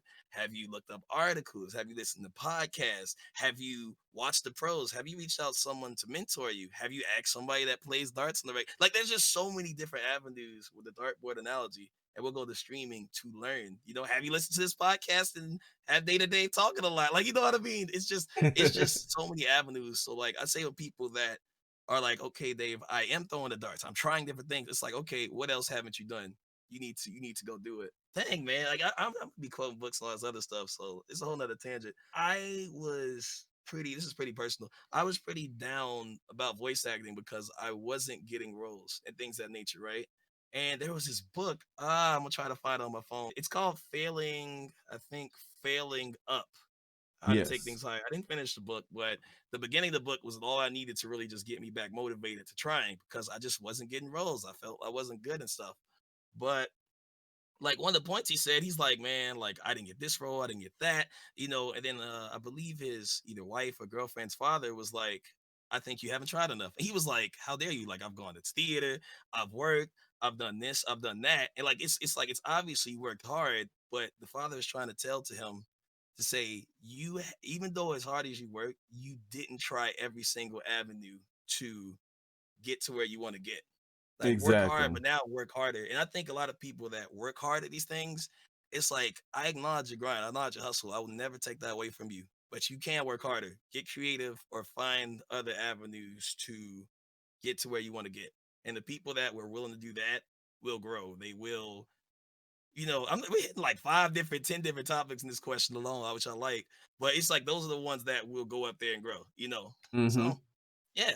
I've been telling people you have to make content and you have to use other platforms because Twitch knows that, and we're just going to use Twitch as an example, right? Twitch knows there's a problem with discoverability. We don't have a true like algorithm like say a YouTube has, Right. that's built in natively to help you discover people based on like certain parameters or keywords, things of that nature, right? Like Instagram, like YouTube, even Twitter. Even Twitter Mhm. has a certain level of discoverability, if you master it right. But you're an individual that has content everywhere. You have it on your Twitter, you have it on a little bit on the Instagram, and definitely you have a full blown YouTube. So for those who feel like maybe they're overwhelmed by social media and trying to put out content everywhere, what would be, if you could streamline the process, what would you tell them to zero in on first? And then also why it's just good to have like those multiple Mhm. outlets. So just to make sure I follow the question, I got the second one. The first one, it's like, Yeah. is this for like growing on Twitch? To like, what's the importance of like doing? Well, I'll answer the what's the importance of doing I it if would I'm say, missing. yeah, the important, yeah, my bad. It's kind of a lengthy question, but It's I would okay, no say, worries. but yeah, I would say, what is the importance of like having discoverability like outside of Twitch to increase like your Twitch presence? I think it's important because you can't have all your eggs in one basket. Like it is possible for someone to just and only stream on Twitch, not have any form of social media. You know what I mean? It's possible. It's unlikely, but I ain't deny possibility. But the thing is, let's say you stream on Twitch. It's like, what if you made a fun? What if you just put memes on Twitter? If people find they're like, oh, they're funny, I'm gonna follow them. Oh, they stream, I'm gonna tune in. That's one more new viewer.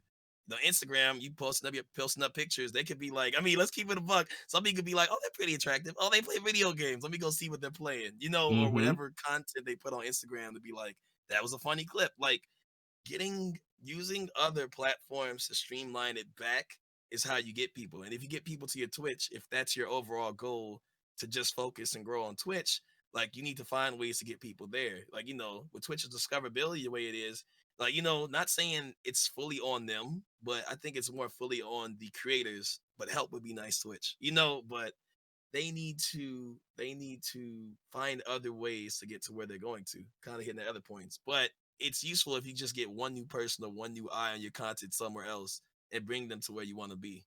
And if it ain't for Twitch, if you want to make YouTube videos or you stream, send them over to YouTube. That's another view, and they might check out more of your YouTube videos. Like it goes both ways. Yeah, and it's really to your benefit because right within all these platforms, you're basically just giving people an ecosystem of like how to consume your content and get to know you and what you represent like on a round scale. Because they may say, oh, well, they're not live on Twitch right now, but I saw they put up that new YouTube video like a couple hours ago via their Twitter. So not only do you have people like saying, oh, you're not live, but I know on your Twitter that you put up a new video on your YouTube. So the denominator in all this is you being on multiple platforms and providing people with something that they want to check out regardless of where it is. And in all honesty, even for me, like I'm not the best about that for like for my own reasons. It's not like personal hidden, but like you know what I mean. Like for YouTube, like my goals have changed since then in regards to like I'm gonna grow my Twitch, I'm gonna be this big YouTuber and Instagram. Like my goals have changed. Like I want to focus on voice acting, so I am penciling in on that and still growing my Twitch through that. But even amongst doing it, another thing that I want to touch on what you said is like how they can consume your content, right? People got to realize that different bases can't but some people just love watching Twitch streams. That'll grow. Some people just love watching YouTube videos. That'll grow too. And then there'll be those that like, I like both. Let me do this. Or those that like, I don't really watch Twitch streams, but let me go watch this stream. I like this. So it's like, it only helps you to produce content for those people that primarily watch that platform. And when they cross over, it's just benefiting both. So growing them together is important. It is. It's very, very important. Um, I guess I kind of segue me into this next question. Actually, you know what? That does a segue. This is actually another tangent. So this is gonna Okay. be a nice little edit to put into the video. But not Sounds good. into going into that tangent, have you ever thought about streaming the behind the scenes stuff that goes into voice acting and trying to get into that lane? Because I would love to see you explain what a voice acting like setup looks like. I would love to see you, maybe have a coach come on and like answer some questions, via Twitch chat. But just so much goes into it that I feel like that in itself would be a new horizon that people don't get to see. I think that's actually a good idea. I've thought of it before, and I've even brought it up to one of my voice coaches, the one I'm closer with, I've been working with for a long time. Mm-hmm. Only thing is, I think if I were to do that, I want to pay for their time. You know what I mean? Because like it's Yeah. promotion for them for one. But that's something I see in the future as I get like better at it to the point where I'm like, okay, I consider myself a voice actor, but I want to be like I consider myself an established in the industry person. And then once I get that, similar to Joe Zeja, I think I'm saying his name wrong. But he's a voice actor of Claude from Fire Emblem Three Houses, Yes. so one of the main protagonists in that. And he streams on Twitch. Like he streams on Twitch. He sometimes talk about voice acting and has voice actors on. Like I want to get to that level. Or even the I don't know her name, but I follow her on Twitter. The person that played Aerith in Final Fantasy VII, the remake. Mm-hmm. She Yes. streams on Twitch also, and people love it. I think one stream she actually had, I believe it was Tifa's voice actress on there too. So like I eventually want to get to that level where you can just kind of like, oh, here's my voice acting buddy. Let's talk with chat, or like here's me auditioning for XYZ role. So that's something I want to eventually build up and get up to. So if I wasn't streaming gaming, I would want to do those voice acting. Another thing I want to do, and I don't know the exact rules on it, so I don't do it. I know other streamers do it, but some Yeah. people play anime on Twitch, and like I would love to enjoy anime. Just like let's just watch a series. I've been seeing Sensei CJ watch Hell's Kitchen series with his community, and those have been hilarious. Like I might start trying to do something like that. Story Mode Bay, she started streaming the versus battles. I've been Yep. on Instagram, and then I started streaming it too. And the first one I streamed was Erica Badu versus Jill Scott, and Oh, I that enjoyed. Those are artists I love. It was so that. beautiful. It was so beautiful. I was like, every song, I'm probably interrupting the song 'cause I'm singing with it too. So it's just that type of content where we can kind of just watch, enjoy, and comment together is what I would do versus me having to actively game and entertain. That's a great point because it builds that community together because everybody has a love of that music and they just want something different. I feel like everybody's just hungry for something besides like the norm of what we're used to seeing. Um, Exactly. but especially the Hell's Kitchen series, the verses. Now here's the only thing with verses, and I got a bone to pick with you verses. All right, Mhm. I know it's Instagram. y'all gotta find a better way, and I know it's also down to the artists too, but these internet connections, these connections for verses are Hmm. killing it. They are Yep. literally killing the vibe right now every And time don't we do one forget of these bouts. the audio quality be trash too. But I heard in a few cases, Versus would send them something for better audio quality, and they didn't use it. So it's like, What? yeah, I forgot what it was. Was it Agadez versus 112? Apparently, like they made a comment after that one to be like, look, we sent them stuff. It just wasn't used for the stream. That's why the quality wasn't good. Like we were watching that live on stream, and like the quality was so bad, we were like, yeah, we're gonna just go back to gaming. We went to play Final Fantasy 14. Oh my goodness. If they send you something to make the audio quality better, just use it, give it a try, Yeah. test it out, just for the sake of like saying like you at least gave it a try. That just Mhm. it kills it for so many fans too. And I wish Versus just had its own like dedicated like platform, and not just solely through Instagram. Like if they could do it on any other platform, because the biggest thing with Instagram, I'm realizing, is not only will they cut you off after a certain while, if you're live streaming, because like they're not truly a live streaming service. Like they have an API, they have a Mhm. webhook for streaming, even though they don't make it public. But it's just a simple fact that they don't emphasize it enough and put priority on it enough. So I just wish there was another platform or something strictly dedicated for verses if this is going to be like an ongoing trend that we're going to do. So Exactly. No, I feel you though. I hope it changes because I enjoy it. I enjoy it. It just been really enjoyable to see the artist vibe and the stories. I'm just gonna use Erica Badu versus Jill Scott as a basis of my versus experience because that one was amazing. But like hearing that, and like I said, the tangents, the Dave tangents, I'm here for. But the one thing I really loved about that was how Jill shared a story of how awestruck she was when she first met Erica, and then lo and behold, Erica literally later on was like, "I saw you sing," and I was just I was like astounded. I'm like, "Yo, that's I love seeing it. I love seeing it, man."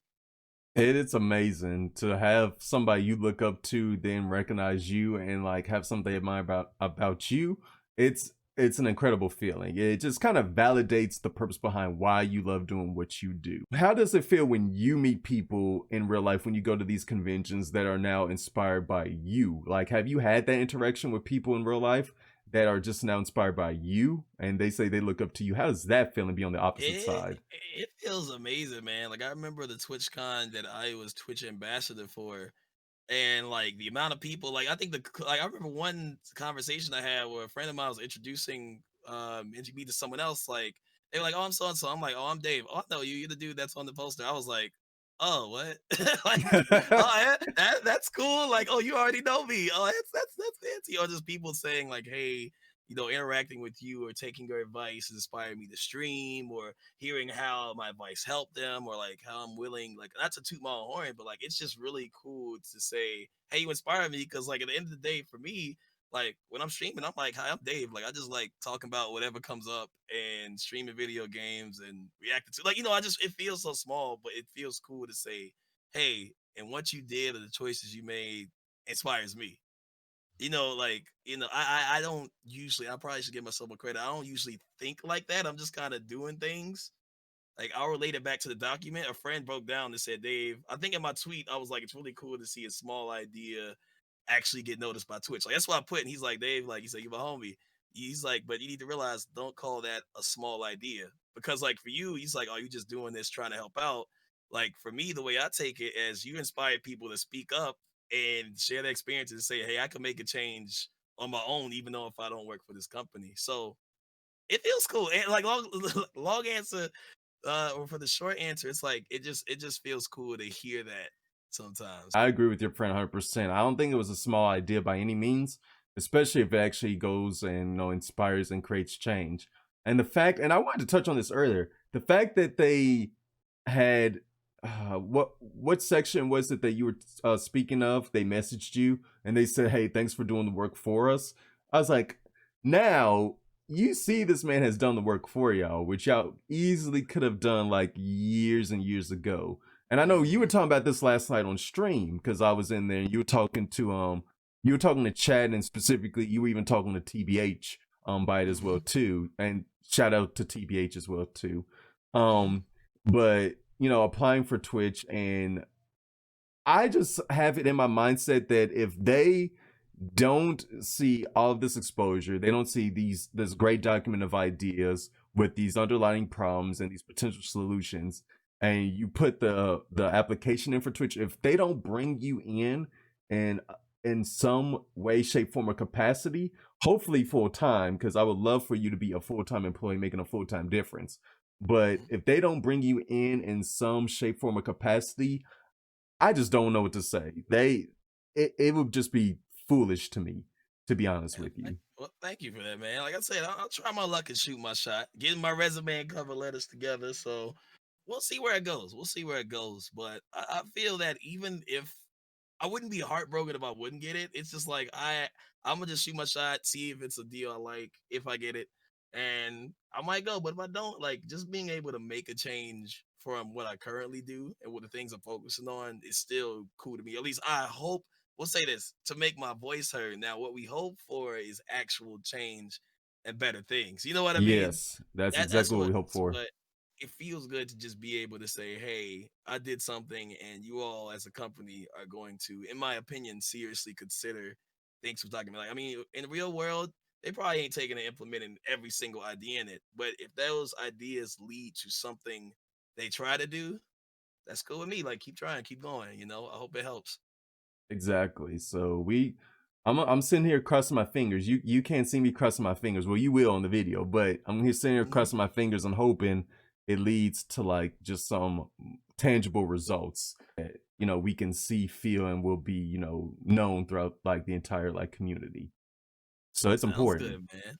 Well, thank you, thank you. What streamers initially inspired you? Still inspire you, I should say, to this day. Man, you about to get a list. It's Go like, all for it. right, so let's go. We gonna start from the beginning of Twitch. When I was looking for, when I went on Twitch and I started streaming on my own, I'm like, hey, I should watch other streams to learn more. So the second black streamer I actually discovered is ironically a really close friend of mine now. Like I used to watch him like, oh my God, it's the streamer. Da, da." So it's Cy B plays games. Cy is a great individual, amazing friend. I've hung out with him at numerous conventions and things of nature. But even before that, when I initially found him, I'm like, yo, it's a black streamer. He's cool. He's hype. He's funny. He's like really, really cool dude, man. Like, I just enjoy his content. And like after my streams of like my 2 or 3 viewers, I host like, yo, y'all gotta watch Psy. He followed me back. And then I've gotten to know him over the year. Like, see, that's like 2016, Oh 2008, man. 2017. Like, it's a long time, man. It's a long time, but it's a great friend of mine. And I think that was one of the first streamers. Like, I sat down and watched it. Was like, wow, Twitch is cool. So he helped shape my experience learning and interacting with him. Amazing content creator, man, and great friend, man. He put me on Yeezys. I got my first pair of Yeezys through him. Like, man, he did that for my birthday because, like, he was telling me how much he likes sneakers. And me, I'm one of those people. I just wear like my same comfortable pair. You know what I mean? He's like, Mm-hmm. nah, you got to get these. And he got them on my birthday. I'm like, that was exceedingly kind of me to do. You know what I mean? So, a real, real, real, real cool friend. But he really inspired me, and I learned a lot from watching him that I still apply today. Another streamer that shaped my experience. I'll just give you three. So the second one is a group, Gaming Illuminati. I know you mentioned TBH earlier. For those that don't know, the Black Hokage, but I've watched their content forever. Since I was young. You know what I mean? Since Mm-hmm. he used to be Modern Word Negro on YouTube, and I just used to laugh and enjoy his content. I had the pleasure of meeting them, I believe, 2017 E3. That was my first convention ever. Like, I recently got partnered on Twitch that December 16th, I believe. That's why I got partnership. I got it in 5 to 6 months from starting the streaming, which is crazy in itself. But that summer I went to E3 and it was pretty funny. I'm like in E3 about to go up the escalator. I see two people in front of me. And then I realized it's gaming ethos and the Black Okage, and I'm just like, oh my god, TVA, it's like TBH and ethos. And they turn around like, yeah. I'm like, oh man, my name's Dave. I stream on Twitch partner on Twitch and da-da-da-da-da. And Ethos was like, DataDave. I heard the name before. I used to watch his streams when he started getting into Magic. And I Yes. forgot what I did. I think I donated something like that because he was talking about like, viewers donate for it. I'll write the name on the card. He's like, I remember writing your name on the card and said, when we at E3, he'll give you the card. But like, just talking to them and he took my card and I was just like, oh my God, like these are people I've watched forever. You know what I mean? Like I know I met them super hyper, super excited. You know what I mean? And what was cool is at E3s, I got to meet like the rest of the crew. And like, I would ask like cuz I'm black so many questions about streaming and like I don't know how to network, I feel like I'm just doing too much or did it. So like, I've learned a lot from those guys. They've shouted me out numerous times and at this point, like they're all good friends of mine. Like they're a great group of guys. You saw TBH in chat last night and we were talking about some things. So they really shaped and helped my experience on Twitch. And another one, I don't think I've actually shared the story before, but I am Brandon. I am Brandon. So Okay. he was the first LGBT black male I've watched on Twitch. I discovered him really early on. I was like, wow. At the time, I mean, for those that don't know, gay bi, whatever. But like, he was the first person I kind of mentioned it to, and he was what's cool about it. Like we kind of talked about it. He gave me advice. When I got partnered, I was like, Brandon, I got partnered, like what do I do? He's like, Dave, you need to make emotes. Like it just he's like, you should have been had this. You got it. I'm like, oh, I didn't think about it. A week passed, and I got partnership, and I don't know what I'm supposed to be doing. Like, so just to sit down and do that and hear me out and like speak to him on that, I've learned a lot by watching Brandon. And recently, I just love seeing his growth. Like I'm like, finally, you know what I mean? That man's been putting in work for like years and years and years beyond. So, seeing his growth really inspires me to work harder, to be more bold. I'd say from him, I've learned a lot about being more vocal in the LGBTQIA space. You know what I mean? To say, hey, Yes. like I'm this, and if y'all vibe with it, cool, come through. If you are like, sure, you can share your experience about people you talk to in chat. You know what I mean? Like, making sure that it's really a safe space to say sometimes it's good to have somebody's space you can go in and be like, I can identify the same with them. Like I'm the same orientation. I understand the struggle, the joke. But another reason why it's important to do that is to say people that aren't like, it's like, yo, that's Dave. Like, you know what I mean? Like, who cares? Like orientation, whatever. Like just being able to give that space and show people, especially like friends, like, they didn't know initially. And when they knew, they was like, oh, okay, cool. Like I didn't know. Or just learning to say, hey, doesn't matter about orientation. Like he's still a cool guy. It's still Dave, So like, just being Exactly. that, I've learned a lot by watching Brandon and seeing him just be himself to do the same through my streams and personal life. No, and that's actually really important because the orientation of a person doesn't matter. Like it's truly Right. about getting to know them as an individual, the personality, their thoughts, their beliefs, and just overall just getting a sense of who they are. Um, and I really just don't understand why there is this obsession behind people behind this, but people are Mm-hmm. weird, so I don't People know. weird. You right. You right about that indeed, man. So actually, no, that's actually another good transition because I know this is a question I had sent to you, and I wanted to get your thoughts on it. Speak on how it is to juggle both of those because both of those are you, but it's like only a portion of who you are. So speak on the injustices of both and how you handle it on a day-to-day basis. From the area of mental health and like how I handle it or keep myself up, Yes. I really flourish when I stay busy. If I work towards goals or something, like I'm a very action oriented person. So for me, how I'm keeping myself up, I'm like, let me read a book on voice. I've been putting all of it in the voice acting and streaming things that I just enjoy doing. So how I've been keeping my mental health is I keep myself busy, like with voice acting, taking these classes, doing the streams, learning more, trying to, educate myself. That's fun and relaxing for me. So that's how I do it for streaming. I stream nightly. Have fun with it, make sure I'm enjoying the game, whether the game gets a lot of views or not. Like that's relaxing to me. So to anyone else, like, please take care of your mental health. Do what's good for you. If being on social media too much is hurting your mental, it has for me some days. I just turn it off and just watch a TV show or something. Like just finding ways to enjoy my time because it's a stressful time for everybody, man. It really is a stressful time, especially being black. But it's just really just keeping your mental up. So for me, keeping busy.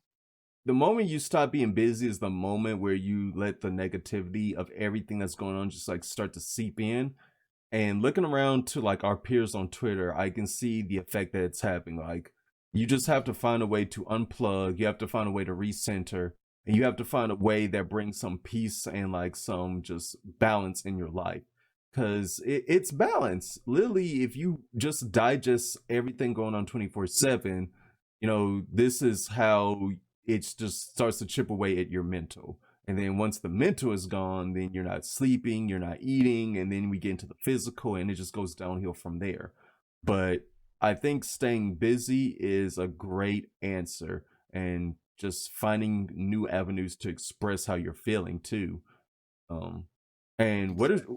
what are some of the avenues besides voice acting and streaming? What are some other hobbies that you do like away from the camera that like keep you busy and keep you occupied to protect your Mm. mental? I'm trying to see. Those have been the main ones, but gaming, writing a bit. Like recently, I've just been trying to focus in on like goals. So those have really been the main things. I mean, cooking occasionally, like just basic stuff. Organize the room, just finding something to do that I'll either enjoy or something that I want to get done. Gotcha. Okay. Y'all here to hear first, people. Find something that'll keep you balanced and keep you centered, like with everything going on. Next question, and I know this is kind of like one of the most important questions to me. I definitely want to ask you this. What would you say to others in these communities at this time that are using their platform for change?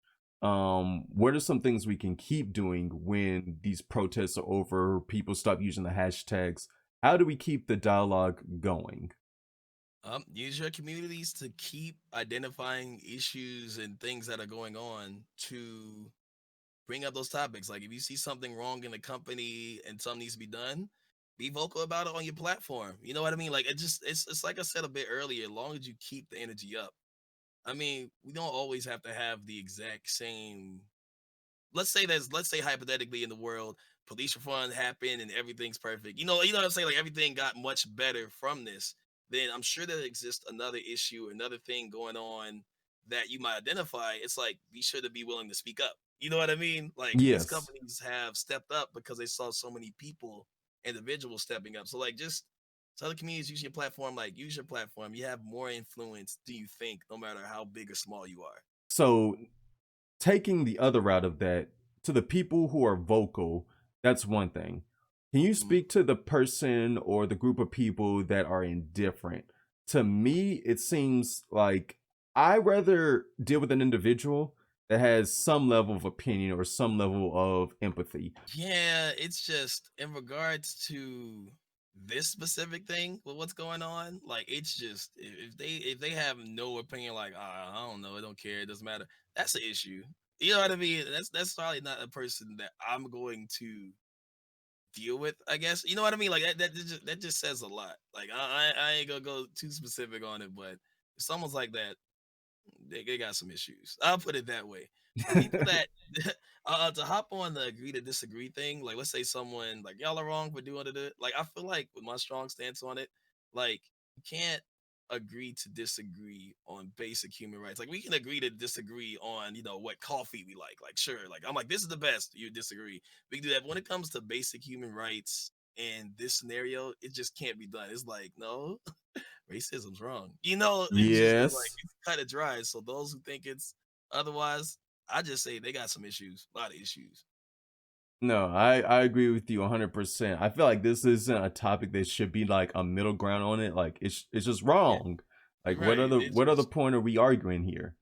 exactly. So yeah, that's kind of where I stand on it, and that's the like nice, clean way to put it without choice words. It's like that's it's like let's phrase it this way. Yeah, this sounds good. Yeah, Hey, if you ever want to have those choice words, feel just know we can always do a blooper or behind the scenes addition to this podcast. exactly. But we smooth, man. But that's kind of how I feel on it. All right, so let me do this. Let me open my phone because this is the fun part, right?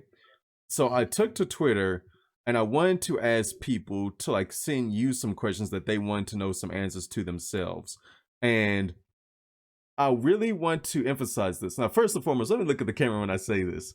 To the people who are listening and watching this, like if you're listening on Apple Podcasts, if you're listening on Spotify, or if you're watching this on YouTube, first off, shouts out to you. I'm gonna give you a thumbs up. But at the same time, y'all need to make sure y'all are following Dave on Twitter first and foremost. And then if you want to follow me on Twitter, because we take and do these open mailbag questions because it gives the viewers a chance to ask you some questions that I didn't like potentially even think of.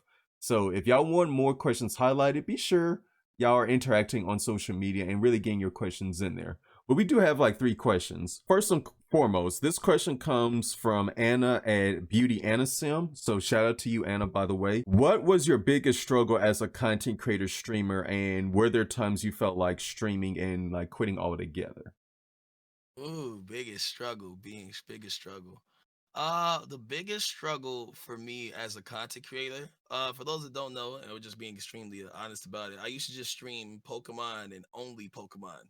And I had a lot of views at my prime for it. I think probably we'll say 2 years ago, I probably had like 3 times the amount of viewership and even money I was getting from streaming Pokemon. But to lead into my biggest struggle is I started to burn out the game. I used to stream 8 hours every day, only Pokemon. But just like all gamers are, like we don't usually only play one game. Like we try out the new stuff that comes out. But I love the growth. But I was like, I don't want to focus or fixate so much on growth in numbers. I still want to enjoy the content. Not that I wasn't enjoying it, but like there'd be another game I want to play. But I'm like, well, let me stream and maybe I'll stream it or play it later or play it after. You know what I mean? So the struggle was when I made the switch from Pokemon, I just wasn't getting the numbers. I wasn't getting half the views and stuff. So it's pretty depressing to be like, now I'm doing variety. Those people don't show up. So the Yeah. struggle was figuring out how to grow. Honestly, I'm still figuring this out. Like me, I just recently started streaming Pokemon back, just like filtering it in because I'm interested again. But it was pretty down to be like, ever since I stopped streaming this, like most of those viewers aren't back. Most of the support isn't there. And it was like I almost thought about just like, yo, I'm just quit streaming because it's frustrating me too much to stream and not see the chat interaction, to have low viewership. You know what I mean? And Yeah. then it's like on one hand, I could just go stream Pokemon, but then on the other hand, it's like, why are you streaming Pokemon? Is it because I want money? Because I want growth? Not saying anything's wrong with like I just want to make a preface real quick. Not saying anything's wrong for having those motivation to be like, I just want growth, so I'm going to stream only this for growth. That's completely fine. But for me, I came into streaming. I want to have fun. If I make money, great. If I have a huge amount of number, great. Like I would love to do it full time. But I came at the core of it. I just want to enjoy the games and enjoy the content and enjoy the community. That's where my heart is with streaming.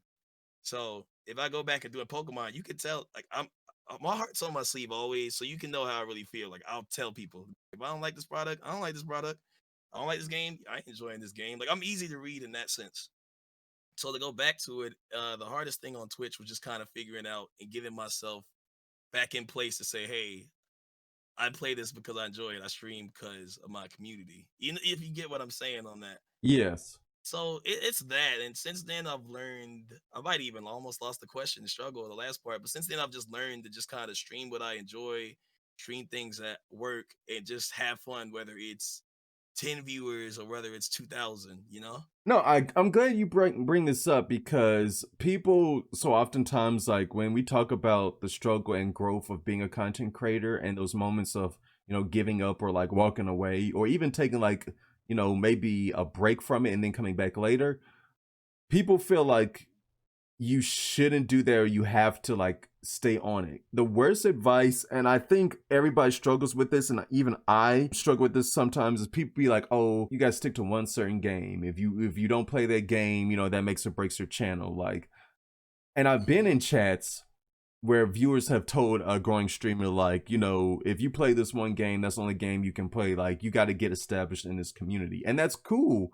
That's not for everybody though, because some people like multiple interests. And then the other thing that you really struck out to me was talking about from the business aspect of it, the financial aspect of it, because we all start off streaming with the love of streaming, and that should be the first and foremost thing as to why you want to do this is the love of it, the sense of community, and doing things that you would enjoy doing, even if like a viewership wasn't an issue, right? Hmm. But on the other end of this, and Cup has talked about this, is realize that when you're on this platform, you are still a business. And if Yep. you want to grow, it's okay to address that you want to grow your business, because at the end of the day, all of this stuff, takes resources to make happen. Parts break Exactly. down, you have to upgrade, you have to make adjustments, you want to have high production quality over time. And it doesn't have to be perfect out the gate, but it does take financial resources to keep these things up and running, especially when we're all like literally one bad CPU away from like having a bad day. And then if I may add on a bit more to the points, I'll get back to the question second. One thing about the advice of stream one game, because like honestly, like that's not bad advice. Only if like it just I think what it really boils down to is what are your goals? Like, if your Yes. goal is to just have fun and you don't care about size, then you don't gotta do it. If your goal is growth, I mean, like it's easier to get partnership and to grow, in my opinion. My opinion only, people can disagree, to stick to one game, remain consistent, and grow in that community. Like it's much easier. You probably get partnership faster. You probably get viewers faster, right? But it will be harder for a one game streamer to do variety because people have. I watched Dave for Pokemon. Like literally, what's funny is like I went a couple months, a decent amount of months without streaming Pokemon. Every time I go into a chat, yeah, Dave does Pokemon. It's like, nah, I've been on Final Fantasy for like the past 5 months. You know what I mean? Not that anything's wrong. It's just saying it's like what you're known for. Versus, if it's fair to say, I'll use Cup as an example. Like she be streaming a lot of stuff. I mean, yeah, some horror games, but she streams what you want. She built up that community, the variety of things. So when she does variety, that's not new. Not to compare, but just saying like we had different ways in, you know what I mean? Like different fun. Like Yes. me, Pokemon. Her, yo, I play this, I play that. You get what I'm saying? So it's a bit easier for her to do something she's been building. I don't want to say a bit easier. So let me preface that. I can't speak for the things she's done and grows. You know what I mean in the background. So I don't want to come at that way. But if she does variety, I feel that when people are like, "Oh, I've seen Cup do variety. Let me go watch her variety streams." But me, I gotta build up that community and build up that base to get used to seeing that because they're gonna be like, "Oh snap, Dave's not on Pokemon. What's going on?" If that makes sense. No, that makes 100% sense. And I think that's some solid advice. There's multiple ways to go about it, and people just got to discover what works for them, because it's hard. It's really hard trying to see people struggle and grow. And everybody wants to give advice, but in giving advice, realizing it's not one scenario fits all, but you Right. have to like take the journey, and you have to go through like the motion to figure out which course of action is best for you. I feel like people just quit before they even like get into the journey. Like some people, you haven't even done this for 90 days yet, and you expect to be partnered right out the gate, or you expect to be Right. affiliate right out the gate. Whatever your goal is you've got to stick with it. You've got to be committed to it, and you've got to realize that there's going to be some bumps along the way. It Right. just it's the reality of it. Absolutely, man. And then, if I may add another thing, I think a part of the question, if I'm not mistaken, had how do you overcome it? Was it Yes. that? Yeah, that Okay. was part of the I, question. I was thinking of that, like how I overcame it in regards to streaming, like doing variety, the frustration and feeling down. Is I was like, I just refocused on what are my goals, what am I doing Twitch for, what what am I really want to do with this? And honestly, it's like I just want at the base, I want to have fun. I do want to grow and find a way. So I'd rather take the risk of streaming these variety games and having a few viewers and enjoying it and seeing if I can make a way to grow than saying, let me just stream only one game so I can get the growth I want and then we'll try to build the variety. Like, you know what I mean? I'd rather take the more enjoyable route, the harder route, I guess, in this case, and see if I could get up there, because most content creators I watch that I truly, truly enjoy, they don't only play one game. You know what I mean? Like I want to Mm-hmm. be that type of content creator where you came because, Dave's playing it or you can interact with Dave and have fun and it's interesting. I want to do that. I don't want to be, which nothing's wrong with just an only Pokemon streamer because for some people, they're passionate. That works. They make the guides, the playthroughs, etc. If that works for them and they enjoy it, bet, keep going. Like that's dope. That's cool content. But for me personally, I just want to mix it up and show you all the sides of me being terrified in horror, the me being hype and that I'm battling in Pokemon versus me, I can't aim in like Valorant, or like I just yell when I shoot. So I just want to show you all sides. The personality is what keeps people. Like, people may come for a specific game, But if your personality is on point, then majority of the time, people come back and stick around because of personality. Oh So, yeah, that's a good question. Golly. well, shout out to Anna for that question. Mhm. Once again, thank you, Anna. And this one, I think we touched on a little bit, but maybe you want to elaborate a little bit more. So once again, this comes from @_DJJ_music_. As a Black content creator, what kind of obstacles did you have to overcome on your path to get where you are now? Speak on that. Whether it's like getting Twitch partnership, whether it's voice acting, just how have you overcome the obstacles and barriers that have been put in place? I'd say initially, firstly, so I'll just speak freely and just see where we end up on that question because that's a question. That's a question. But how I've done it, the first thing I did on Twitch, I realized that there's not, at least when I first started, I couldn't find many Black content creators. So what I did is I actively sought them. You know what I mean? I Mm-hmm. actively found a sense of community amongst others, cool people I like and could vibe with, like Sai and Cup and like everybody. And that's how I've overcame to find that sense of community. And there's many more communities that have been developed to like find, Black content creators that are like me, that inspire me. So being inspired, seeing them grow and see them do things inspire me to do things and work harder myself. So that's how I've came over in regards to issues that have happened. I don't really have any like specific exact instances like, oh, that happened because I'm Black, but you know what I mean? But in regards to opportunities, things of nature, I just keep working, keep grinding, keep finding ways to keep myself inspired or keep myself in a good space. You know what I mean? So it's more so just like, okay, if I stay inspired, I keep working hard, I'll overcome whatever obstacles or specific things that happen. Like we'll say in regards to voice acting, and honestly, this is why I'm actually like I was a fan of Crispin Freeman. Like if we're gonna go Mm-hmm. voice, but I'm a huge fan of him just because of his direct realness. He has voice acting mastery podcast, and he did an interview with Philomar. Philomar, for those that don't know, he is the Black voice actor. He's the voice of Samurai Jack, Static Mm-hmm. Shock, Black Green Lantern, and countless other characters. Like I think he's in Futurama also. His And so portfolio is extensive. it's crazy. It's crazy. But it was funny. Before our first one-on-one session, we had a group session before. He wanted me to sit and listen to all five of like it was like I think an hour long, honestly, like chopped up into pieces. He wanted me to sit and listen to it before a session. And by listening to that, I realized that hey, like this is what it's like being Black in voice acting. Like Phil Lamar touched on a lot of good points about his experience and past and things that has happened. But like for him to be real, to be like, hey, before our session, I just kind of want to let you know what a Black voice actor goes through. You know what I mean? Like Crispin's not Black, for those that don't know. But it was just cool of him to do that. So like, to go back to your point of how you do things to overcome, you have to hear about other people's experiences so you know what could potentially come ahead, in yours. So keep yourself inspired, learn from others' experiences, and just keep yourself educated as to like this could happen or this does happen in this industry. So that's how I overcome. Just really learning and staying inspired and willing to work. It just puts it in perspective that you're not alone in the struggle. Even though sometimes it can feel like it, but you're not alone in your experiences and what you're seeing and what you're, feeling. Many of people have came down the path before you, and many will still come on the path like right behind you.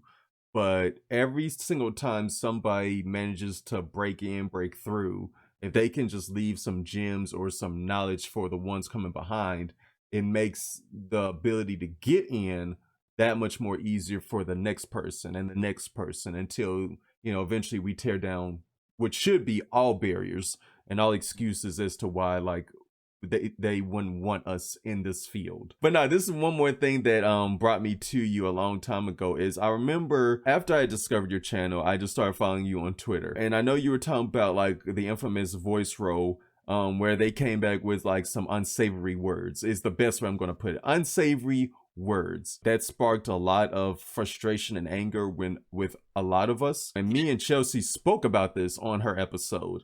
Uh-huh. And I still feel this way. It's like, when we give you our best, when we work 2 times, 3 times harder, and you still find a way to tear down even the best among us, it's like you're basically saying there's no hope for any of us, especially when we're giving you the best of who represents our potential. So coming from that experience with that company to now doing auditions and working for others, what has that taught you, and how did you manage to move on from that? Because that one, that one was a doozy. I'm not gonna lie. Yeah, that got a lot of attention, but I'll frame it this way. What is in regards to what it taught me, honestly, Yeah. it helped me realize, like, honestly, after I got that feedback, I was feeling down because, like, I was like, I've been practicing, I've been going to classes, I've been working hard, and to hear feedback like that, I'm like, oh, I just sound too black, basically. Well, not even just too black. Like that's not even the right word or urban in a sense, because that's a different way of saying it. But for those that don't know, it basically, can I say it? Can I say it? Yeah. Explain it? Yeah. Go for Uh, it. Go for it. Auditioned for something, and I'm still keeping the anonymity of the anonymity, how we say it. Words are hard. The company and such. But auditioned for something, and they said basically your tone is great, your delivery's great. This is great. That's great. That's great. But your voice gives off ghetto vibes, and like by definition of ghetto by definition is literally of low quality, like slums. You know what I mean? It's just like Mm-hmm. it's just extremely low quality. But it was like, wait, what? Like that made me feel so down to like, dang, like, my instant reaction after that happened, like I'm seeing this because like this just got me in my feelings, like, dang, I guess I shouldn't be a voice actor. Like maybe I just sound together. Or it's not that good enough quality. Do I not pronounce my words right? Like my brain was going all in spirals about this, and I was down, but I tweeted out that, and like, it was just a reaction tweet, if that makes sense. Like I was just in my feelings tweeting, which I rarely do on Twitter. And that thing got like 5K likes, retweets, people talk about it, people upset, people want to say, name the company, turn it down. Da, da, da, da. I'm like, I'm taking a step back. So I had to. Dang, man, I want to quote this interview it did, but basically from this, a lot of good happened. What crazily enough, Christina V, are you familiar with her? No, I'm not familiar with her. You familiar with Sailor Moon? Yes. Voice actress of Sailor Mars, I Oh, believe. Shantae. okay. She's gonna be in Tower of God. She's in a lot of things. She's been in the voice industry for like a long, long, long, long, long, long, long time. She followed me Okay. on Twitter and said, "Send me over your voice reel." Like other people, what's voice reel or other voice actors and actresses follow me. Like a lot of people came to me like, like, oh, that's wrong. They follow me, and like, believe it or not, like from that bad instance, a lot of voice actors and actresses follow me, and I was like, oh snap, you know what I mean? And let's say I get a role, or let's say I got a reel and I put on Twitter, they can see that. So in that really bad instance, did a really good thing for me. You get what I'm saying? Or made companies be like, oh, I remember that guy. You get what I'm saying? So like, good eventually came out of it. So I'm not mad that it happened, if that makes sense. So that Mm-hmm. was a lesson itself. But ended it, how I got over it is like this is how I improve in everything. It's like, okay, that happened. I'm sad. Do I still want to be a voice actor? Yes. So what should I be doing? We going back to the dartboard analogy. I need to keep throwing darts. Like I'm down. Like I'm not the type of person. If I get sad, I need to figure out, okay, once it goes, let's keep working towards it. You know what I mean? Like we'll cheer up over time. Let's keep going. I'll give you an example. My first session with Crispin Freeman last week, right? Since I told you he's Yes. very direct, like there's so many things he outlined I need to work on. It took me a long time to get the delivery he wanted me to do. After the session, like I was inspired, but I was like, dang, like I'm really not that good in my opinion. I must not be. But I had to put it in perspective to say, no, he could sit here and be like, you did good at this, you did good at that. He could do that and spend time doing it, or he could spend time saying, you need to improve on this, you need to work on this, you need to study this. You get what I'm saying? That's much more valuable telling me what I need to work on. So I Yes. keep going. Like, I I feel like as a teacher, it's funny, like this is all correlating. As a teacher, like it is sometimes good to tell people what they do good. But if you're going to teach them, tell them what they're not doing well and help direct them towards where they need to go. Like that. So from that session, I was like, no, it's not that I'm bad at this. I have things to work on, just like anybody. It's just if a professional came up to him, he's not gonna tell him what what you're good at. You already are doing that. What do you need to work on? So yeah, it's basically that. It's basically that. If that answers the entire question, if I Continue. may, because I believe in the podcast, I'm paraphrasing, that you all mentioned, like, oh, well, he chose not to out the company. We could do it. Some people asked as to why I didn't, and like me. it was a couple things. Like I honestly, personally, don't like being the figurehead of why a company gets the bad rep, if that makes sense. Like I don't want to do that. And another thing is that was my interaction with just one individual. That doesn't mean their entire staff, or you get what I'm saying. It doesn't Yeah. represent the whole thing, even though it is important to highlight. So I felt like, okay, well, this is a very smaller company, indie people. Um, I don't feel comfortable like messing up a product they're working hard on just because of my interaction with one individual that I just choose not to work with. You get what I'm saying? I Yeah. took that. So it's like, but I mean, let's say I tried out again for something, which I'm not going to for them specifically, and I got on and I got that feedback. I'm gonna be like, nah, y'all, yeah, it's XYZ. You get what I'm saying? So Mm-hmm. that's just the take I walked out with to say, hey, you know what? I'm gonna keep moving. I'm gonna keep going. Good will come out, which good did come out of it as a result. And yeah, I mean, I could be content, live with that. That is honestly very admirable, and I give you my full respect for that because many others, like I said, I know me personally, Chelsea, and then anybody else who were viewing that, we would have been ready to tear that company down, like seriously. But when you put it in that perspective, even though one individual felt that way, it doesn't necessarily reflect the views and opinions of an entire company, which sometimes we do forget. We may just have an experience like one or two individuals, but not necessarily the whole entire establishment feels that way. But in moments like this, in moments like that, it's hard to forget. So that's just the, and like I know people are different. Some people might have been like XYZ did it. I'm like, I just don't feel that that's what I wanted to do. So I just took that outlet. Cause trust me, a lot of people was pressuring me like name the name, and then I'm just like, look, this is what I'm comfortable with. This is how I'm doing it. I just ask that, you don't push me to do something I don't want to do. Yeah. It's like in this specific scenario, at least. And I think that was right. I think that that was the right way to handle it, especially if people care for you and they truly have empathy and, want the best for you, then they should, respect your wishes. And they say, okay, you cool? Well, if you Yeah, cool, we cool. But the moment you're yeah. not cool, let us know. Oh, absolutely, man. I appreciate, just in case I didn't say, I appreciate like the amount of love and support people came out, because people went hard for me. I'm like, oh man, like I feel like cared for. That was really, really, really, really, really nice of everybody for the words. You DM me about it too, man, and I was like, yo, I'm very grateful and appreciated for that. Man, you're welcome. It's just it's hard. It just it really resonated with a lot of us. So we had to make sure. But I'm glad that you took the course that you did, and you just gave me some new perspective because I never followed up to ask you like how your interaction with them was after that, just like the initial like instance. But it's good to see you still thriving, growing, and not letting them get in your way of what you want to do. Indeed, indeed. Awesome.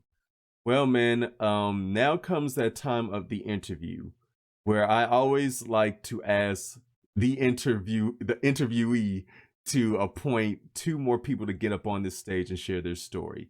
And just like I said in the email, I always tell people don't tell me in advance who you're about to nominate because I want to be just as surprised as everybody else, and see like their initial reaction. So, Data Dave, Mhm. who one man, one woman. If you could choose to have anybody come up on here for the Disconnect podcast right behind you and share their story and experiences, who would it be? One man and one woman. So for the man, by far, I mentioned him a lot. Side B plays games. For Okay. those who get the point, I did speak on him a lot, but I can share some more words, of course. Side's an amazing guy, funny, entertaining, talented, amazing content creator and streamer. You gotta follow him. Like I said, I was a fan, or I am a fan for that matter, of him, and it's just being a pleasure being his friend, knowing him and seeing him grow and the things he's doing. You should definitely interview Sai and check him out. He's an amazing content creator. All right. So, Sai, you have been put on notice. We want you up here on the Disconnect podcast, and we are not going to let you get away until we have you up on this podcast. So, you know what? I'm looking to the camera. You're up next. All right. You've been put on notice. So, now that we got Sai out the way, for your female pick, who have you nominated? The girl pick, I'm going to pick Barefoot Gypsy. She is Oh hell. it is a joy. It is a joy, genuinely a joy seeing her grow and thrive. Like it just makes me so happy to just see like where she's going, where she's growing, and like recently the Reebok sponsorship. Like I'm just like, yo, she going up, she doing things, man. I'm very, very, very happy every time I hear like, oh, I'm doing this. I'm this on Twitch. I got this game going. Like I just love seeing it. Seeing her growth, her personality is amazing. She's great. She's great. She's someone that's definitely everyone should check out. Good old Jip Jip. I didn't expect her name to come up so suddenly and so quickly, but you know, I would love to sit down and talk to her on a more personal level than what I already do. Every time I see Gypsy, let me give y'all some backstory for those you don't know. Every time I see Gypsy, it's always like we gotta take some jabs at each other. I don't know why and how this happened. She one day asked me what my real name was. It's Marius. It's no secret. Like it's on my Twitter. It's on my like page. Like everybody knows my first name by now. She thought Marv was short for Marvin because everybody calls me Marv for short because of my Twitch name. I said no. Marvin is not my name. That's my daddy's name. Get it right. So ever since I should have never slipped up and told her Marvin is my daddy's name, she's like, it's your name now. I'm like, why we gotta be like this? I'm glad you brought her up. Like, she has honestly been doing an amazing job. In the wake of this whole COVID-19 thing, which we didn't even discuss the impact of COVID-19 on everything that we're doing, that's been happening, right? But in the wake of this, you know, having that real-to-real talk and her being, you know, open up talking about how she was let go from like her day-to-day job to now being partnered, which we told her it was coming. She just had to believe. The Reebok sponsorship, the sub account has been crazy. Just all the good things that are happening to all the right people, I can appreciate. Because oftentimes than not, it's hard for all of us to look in on our journey and be like, I'm not growing fast enough. I'm not doing such and such, you know, you're comparing yourself to the next person, which it happens to everybody. In doing that, you have to step back and appreciate the good that's happening for your peers and the friends around you, because it makes you realize if it can happen for them, it can happen for me. They've put in the work, they've done the mileage, they've done, you know, all the tangibles that they needed to get this checked off. So instead of comparing and being jealous or envious of the next person, go to them with questions. Ask them, how can I be better? What can I do? And at the same time, just enjoy seeing somebody grow, because we all have to go through the struggle. You're right though. You're right though. For real, man. I can't wait for her to see this and see that you nominated her for this. It's gonna be a good one indeed. I look forward to it, Marvin. Right? Oh my God. See, there you go. But that'll be great for real, man. I look forward to seeing that. All right, so Sabi Plays Games and then Barefoot Gypsy. Y'all have been put on notice. Y'all are the next nominations for the Dizkonect podcast. So we got some work to do. We got to keep bringing some dope streamers, game devs, creators up here to share their stories. So I look forward to it. But Dave, before I let you go, before we end this recording, you got to officially let the people know where to find you. Now, here's the thing. On the video, your social media has been going across the stream this entire time, like in the little like display capture. But for those of you who are listening through the podcast only and not on YouTube, which you should be doing, plug, not ashamed, tell people where they can find you across social media. You can find me on Twitter at twitter.com/DataDaveTV. And on Twitch, you can find me at twitch.tv/DataDave. All right, awesome. Did you want to give them Instagram, YouTube, and that other stuff as well? YouTube, very similar, youtube.com/DataDave. Instagram, it's DataDaveTV. All right, there we go. So y'all have the full link. Find them on Twitter, find them on Instagram, Twitch especially, and YouTube as well if you enjoy some good quality premium content. And I'm serious. We don't do these interviews just for fluff or to fill in time, because Lord knows I could talk about a lot of things, but it's just wonderful to bounce some ideas and some experiences off another individual. Maybe like dial back what we once thought we knew. So y'all be sure to go check my man DataDave out. Any last words you want to leave them with? It was fun. Thank you very much. If y'all haven't already subscribed to the podcast, please do. You know, whichever platform, you know, sub to the YouTube, Apple, Spotify, all that, man. I've enjoyed this, and thank you for the time. Yo, thank you, man. I've appreciated it. We'll be doing this again soon. Just let me know. Take care. We'll talk to you again soon, man. All right, you have a good one too. Once again, I want to thank DataDave for joining me on today's podcast episode. I felt like we covered a wide range of topics that was informational for everyone. As always, I need to thank you, the viewers and the listeners out there. Hopefully we left you with some food for thought to help spark conversation. If you're not following me on social media, do so. Find me on Twitter and Instagram at marvelous_play. If you enjoyed this episode and want much more, find the Dizkonect podcast on Apple Podcasts, Spotify, and Red Circle. Be sure to rate us 5 stars when you do. Now, if you're viewing this on YouTube, kudos to you. Be sure to give us a thumbs up and click that subscribe button and notification bell to be alerted of all future content. Now, as always, I am your host, Marvelous Play, and this has been the Dizkonect podcast. We'll see you next time.